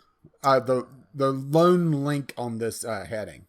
No. In the article. In fact, the footage came from this January. The tweet by Mohammed Zabir saying, "Hello, Republic. The exclusive video that your team has access of airstrikes is actually from the video game Arma 3.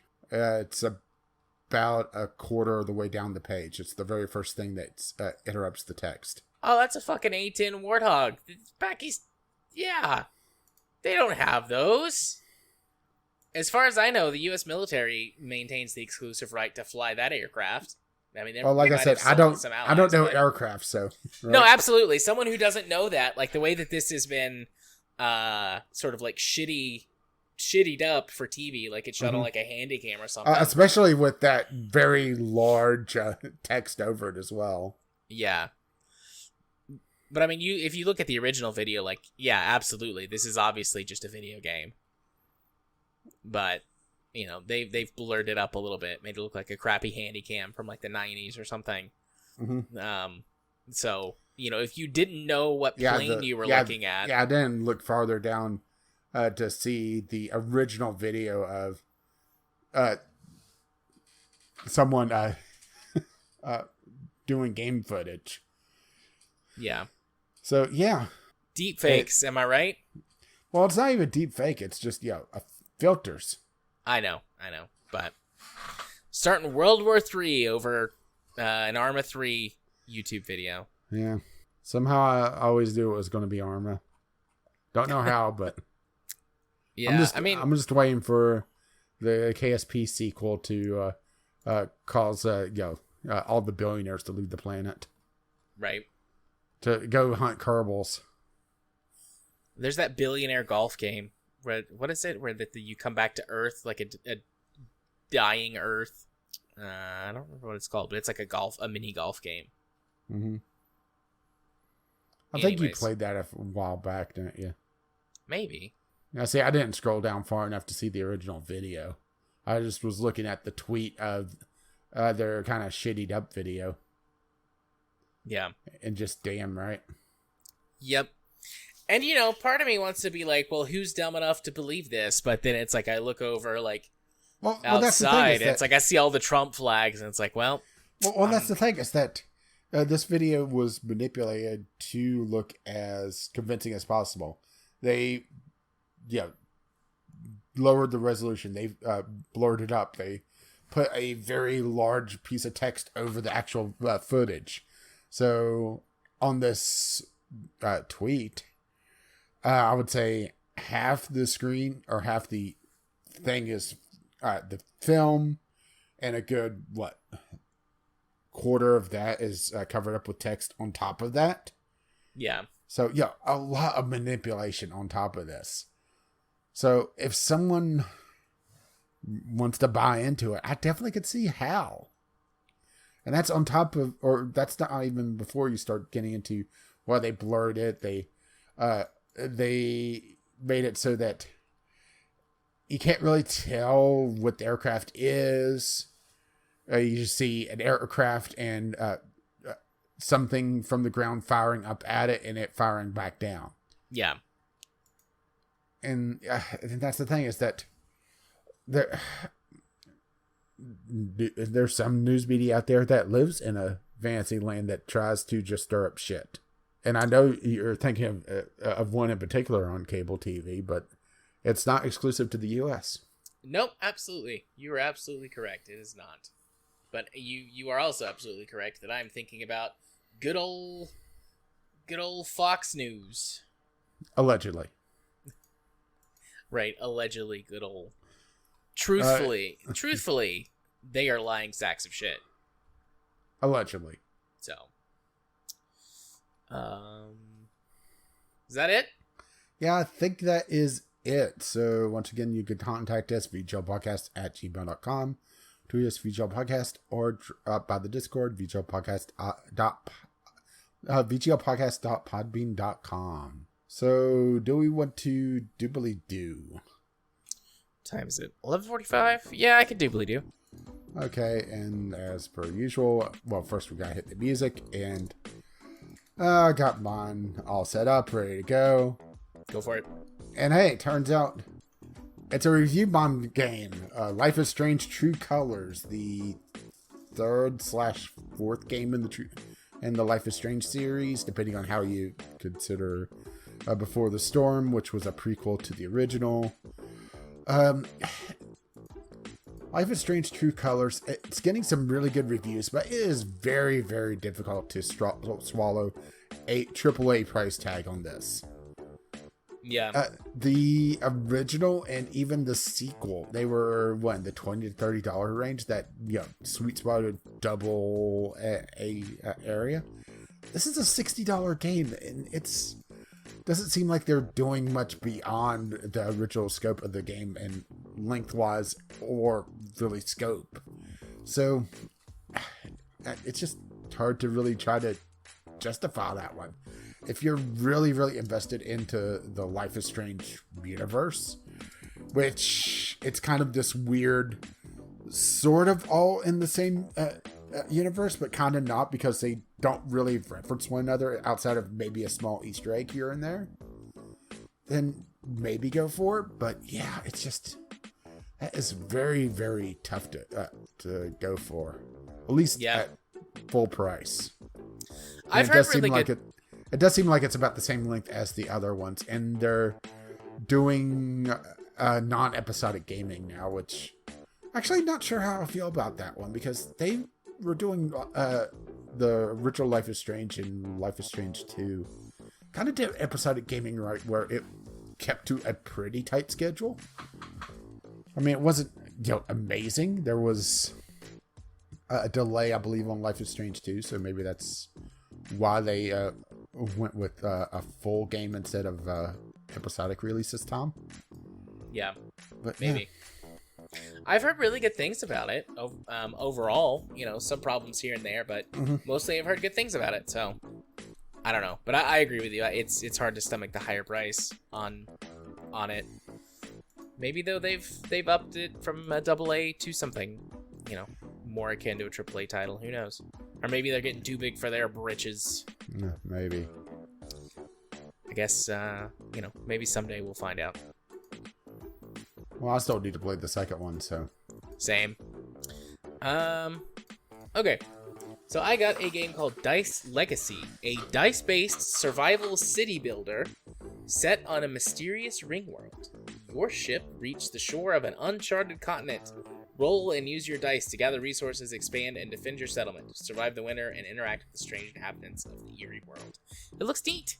As long as they manage to make the dice rolling element of it, like the randomness, makes sense in a way. Like, there's always a little bit of randomness anyways, but as long as they make it where you feel like you're not being punished,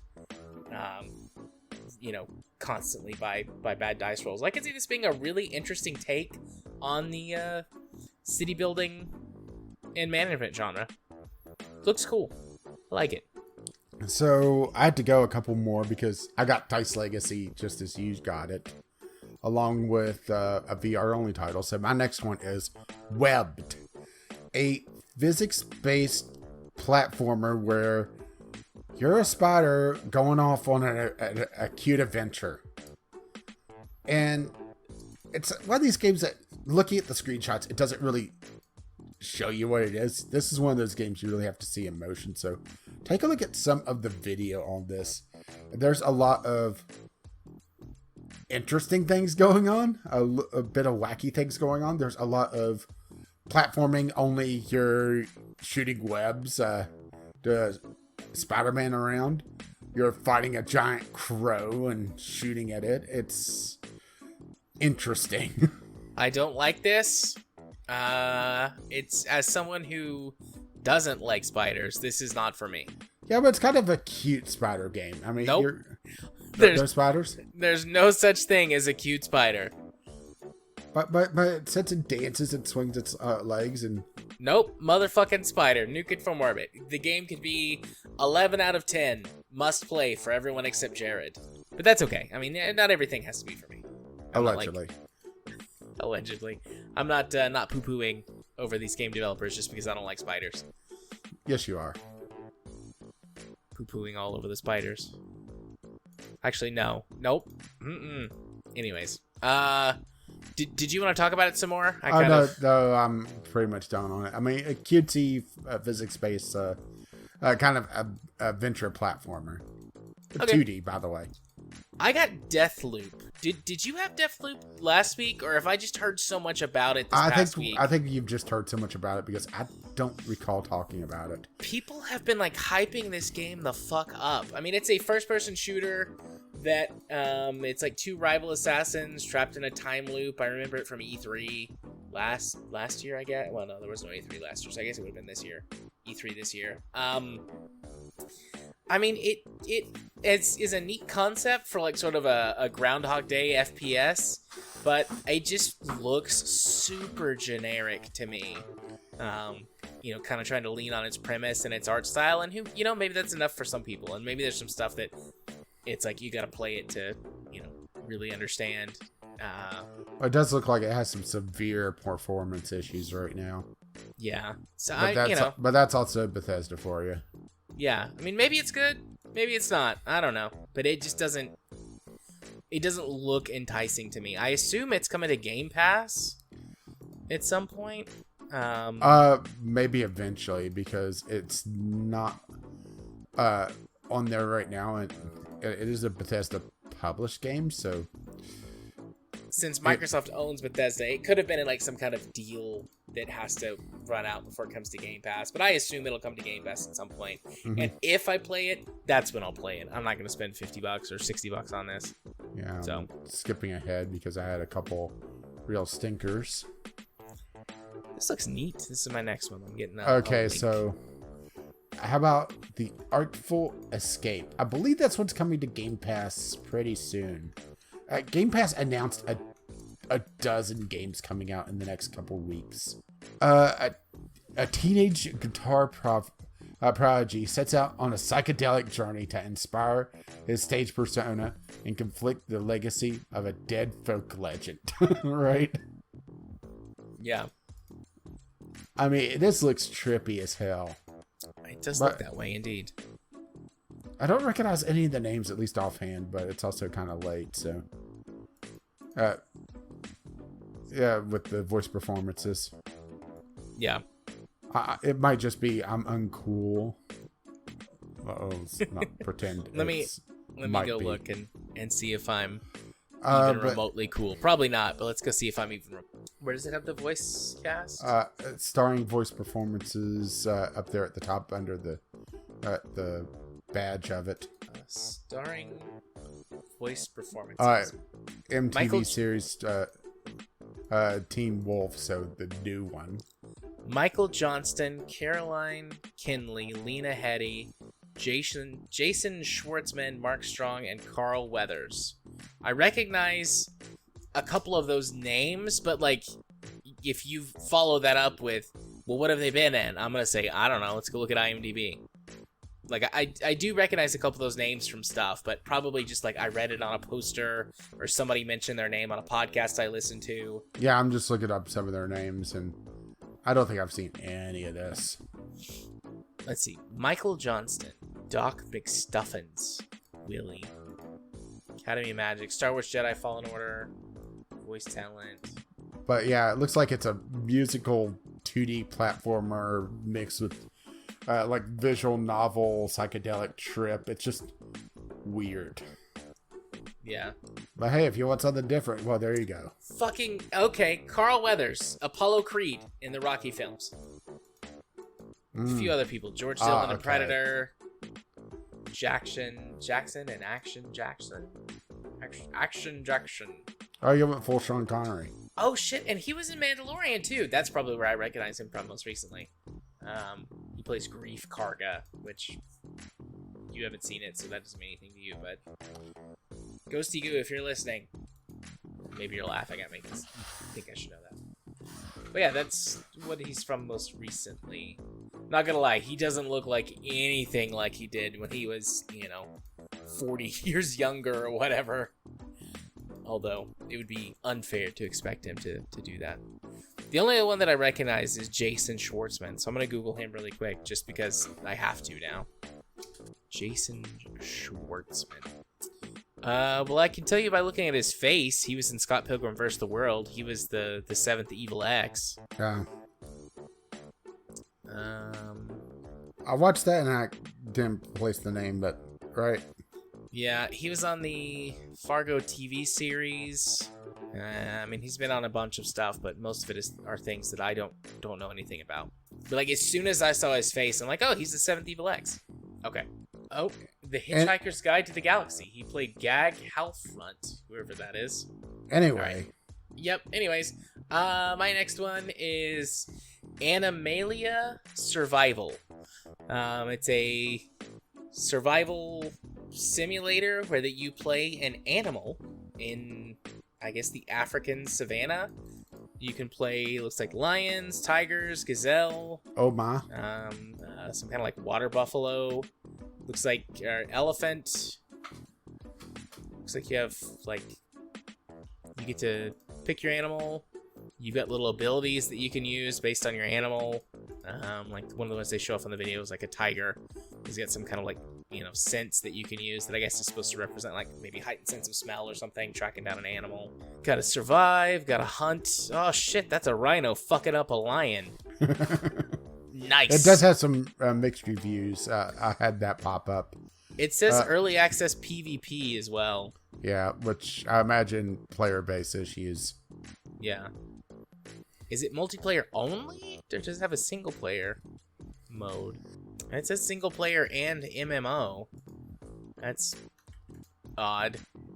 Okay. I think that for me this is one to watch, to keep an eye on, but just because it looks neat. Like it's a different concept for a game. I like that.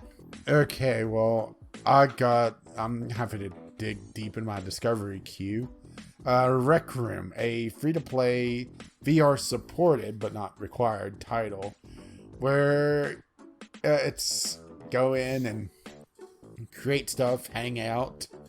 I imagine this is probably just lousy with microtransactions, just based on some of the screenshots and just how different some of the costumes are. Does look like it is plagued with toxic children, but that's a free-to-play game, so there you go, right? It has 20,000 reviews, though, so, right? Yeah. So, yeah.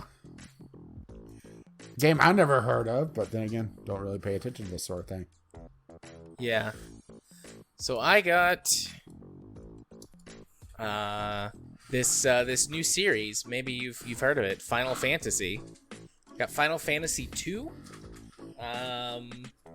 I guess they're bringing the old Final Fantasy games to Steam. It looks and like delisting the old ones. Delisting the old ones. Uh, Was there another? This is like the third or fourth remaster. I did not know that. Looks like there's a bundle. You pay $75. You get Final Fantasy 1 through 6.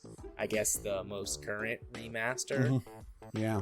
I mean, it's fucking Final Fantasy 2. Yeah, you know? I do need to step away while you talk about Final Fantasy 2. Or just, blab to yourself. Be right back. Okay. I'm just going to blab to myself because it's Final Fantasy 2. What do you say about Final Fantasy 2? It's Final Fantasy number 2. Back in the ye olde Sprite days. I've been playing just off and on a Megamek battle in the background. Currently, I have 5 mechs and 2 ally mechs, and we're attacking a mixed force of mechs and tanks to defend a town. And we've only crushed 2 buildings so far in our combat, so that's good. I am doing well. My allies are getting shot up. I'm gonna lose my contract bonus because they're gonna get fucking killed. But I won't get killed, and that's what matters the most. I need to customize my Centurion and get rid of those weird rear-facing weapons. Pointless. That's a fun thing in the tabletop that doesn't come up in any of the video games because it's really hard to implement. But there are rear-facing weapons on a bunch of different mechs. And the idea, is you've got like a little bit of, defense if someone sneaks up on you. But in practice, they just wind up being useless more often than not. Oh, like me. Nope. Hey, you're back. Sorry, I heard thought I heard a noise, so I went to investigate.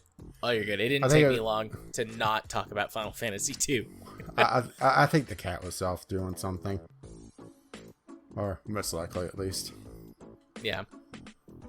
So what you got next? Okay, well, I got my last one because I had a lot of ones that you either had or had just gotten, along with a couple porn games and a couple VR-only titles. So I got Blood Rain. There's a name that you haven't heard in a while, huh? Yeah. Fresh Bites. Yeah. 3 shitty movies in like the mid-2000s from our old friend Uwe Boll. And then... Oh, you better watch out. He'll punch your lights out, allegedly. Yeah. Wasn't there a few years ago like another one of these 2D Blood Rain games? Or was it a spiritual successor? I don't know. So this looks like really leaning on towards the Metroidvania style, which honestly is kind of ironic considering Blood Rain, huh? Yeah. Of a 2D platformer. It's not quite Metroidvania though. It has some weird shit going on with it, but then again, Blood Rain.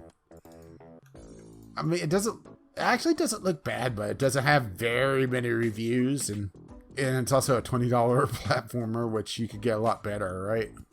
Yeah. Or should I say a lot cheaper, because now I gotta go see what other Blood Rain games are there, because the Blood Rain Absolute Bundle for $40, and it's 3 Blood Rain games, including this one actually, which is interesting. But yeah, these games have not aged well. Never mind the fact that, right? Yeah. It lists 2020, and it has to be, whenever this got put on Steam, because this looks like early 2000s, gaming. That kind of stilted, combat. Yeah. So, yeah. I mean, it looks like it actually handles quite well. It's just $20 is a bit tough in this market because, right? Yeah. A lot of choice. Mm-hmm. A lot of choices. A lot of good games. I got my last one. This is my last game. Lilith Odyssey.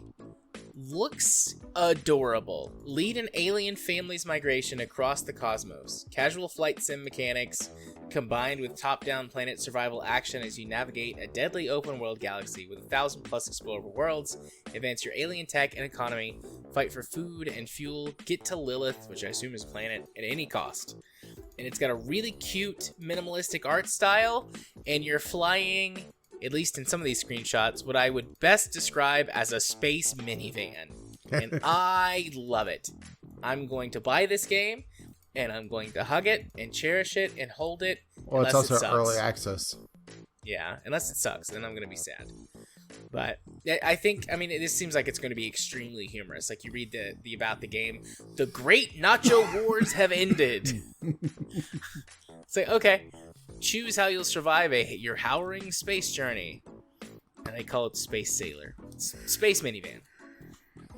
But yeah, it looks cute. I like things that look cute. The question is, how long is it going to be in early access? Because looks like they've been in development since 2016. Yeah. Oh, it looks like you can like fully customize the look of your space minivan. So this looks more like an actual like a naval craft. This looks more like, I don't know, like some weird sci-fi thing. And then there's the space minivan. I don't know what that's supposed to be. Like a space compact sedan. Looks cute. Looks like they're estimating 1 year, but 1 year in early access. Yeah. Plans means probably about 3 or 4. Yeah. Let's be honest. But it is rather interesting. And also, it's a nice refreshing take from, oh, look, another 2D Metroidvania game, right? Yeah. So, yeah, that's it for my queue. Yeah, and my queue was kind of sucky this time around. So, your queue, my queue. Oh, hang on. The title of this one, I started my next queue just to have it set up for next week. Yeah. I gotta add one more. Because, just the name of it. Honey, I joined a cult. Okay. So, a cult management game. It's time to start working towards that ultimate goal of enlightenment, faith, and money. Lots and lots of money. Create, customize, expand, manage your own cult while listening to funky music and Honey, I joined a cult. So basically like Prison Simulator, only you're building a cult. That's a thing, huh? Nice. I am... Yeah, I'm into with that. A porn stash. Oh yeah. Hell yeah, I'm into that. Give me the porn stash cult game, please. What did you say it's called? Honey, I joined a cult. Honey, I joined a cult. Yeah, there's already a link on the Discovery queue. I wasn't planning on adding anything else, but I had that pop up. And oh, he's got a 70s porn stash. This is amazing. And it looks like it's not just, building out your compound and doing that. It's prioritizing, going out into the world and dealing with other stuff as well. It is early access, but yeah, that is rather impressive looking. Yeah. But once again, early access, so things are going to be a little bit lean, most likely. Yeah. And it looks like that's one of the big complaints is that there's a good skeleton there, but there's not a lot of meat in the bones yet. And also, according to some of the reviews, a lot of interesting customization. So, yeah. Sorry, I saw that one. Right? No, that one is definitely worth bringing up. I am into that as a game. That seems like it would be hilarious. Or very, very, very scary. One of the two. Or possibly both at the same time. Yeah. Why not both? Both is good. Indeed. But you have more than one option when it comes to talking to us. But how about the socials? Right. Hey, Rage. Why don't you hit them with the socials? Well, I've been Caffeine Rage. You could find me occasionally tweeting on Twitter. Gamer with CR, or you can be my friend on Steam, Caffeine Rage. And you've been? Gaming Psychologist. You can find me on the YouTubes by searching for such. Find me on Twitter at JMA4707, where I shitpost regularly. And over on twitch.tv/Runicarts, where I am playing in a weekly Vampire the Masquerade game, playing just the worst guy. I didn't do anything too horrible this week. I had to do some training, get some stuff set up. Week. Oh yeah, definitely. Plus now you have your mascot. I do have my mascot.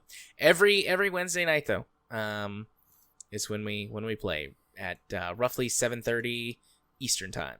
So yay me. Woo. I guess. Yeah. Well, if you wish to contact us with any news topics, complain about us cheering for both Epic and Apple to self-destruct, or anything else, you can do so vglpodcast@gmail.com. You can tweet us vglpodcast or drop by the Discord, which you can find over at vglpodcast.podbean.com, which also hosts the show notes, links to all our stuff, which includes, like I said, the Discord. If you wish to spread the love, you can also find us on your podcatcher of choice. Our lovely, lovely patrons have made this madness possible. You'll find out more at patreon.com/VGL podcast. Our intro and outro music is Underground by Kevin McLeod, and our Discovery Key music is Doobly Doo, also by Kevin McLeod, both of which can be found over at incompetech.com. And as always, sorry, my brain just hang on a second. Am I gonna screw with you? Yep. As always, as his lovely music starts to roll across my voice. Well, bye now. See ya. Bye-bye.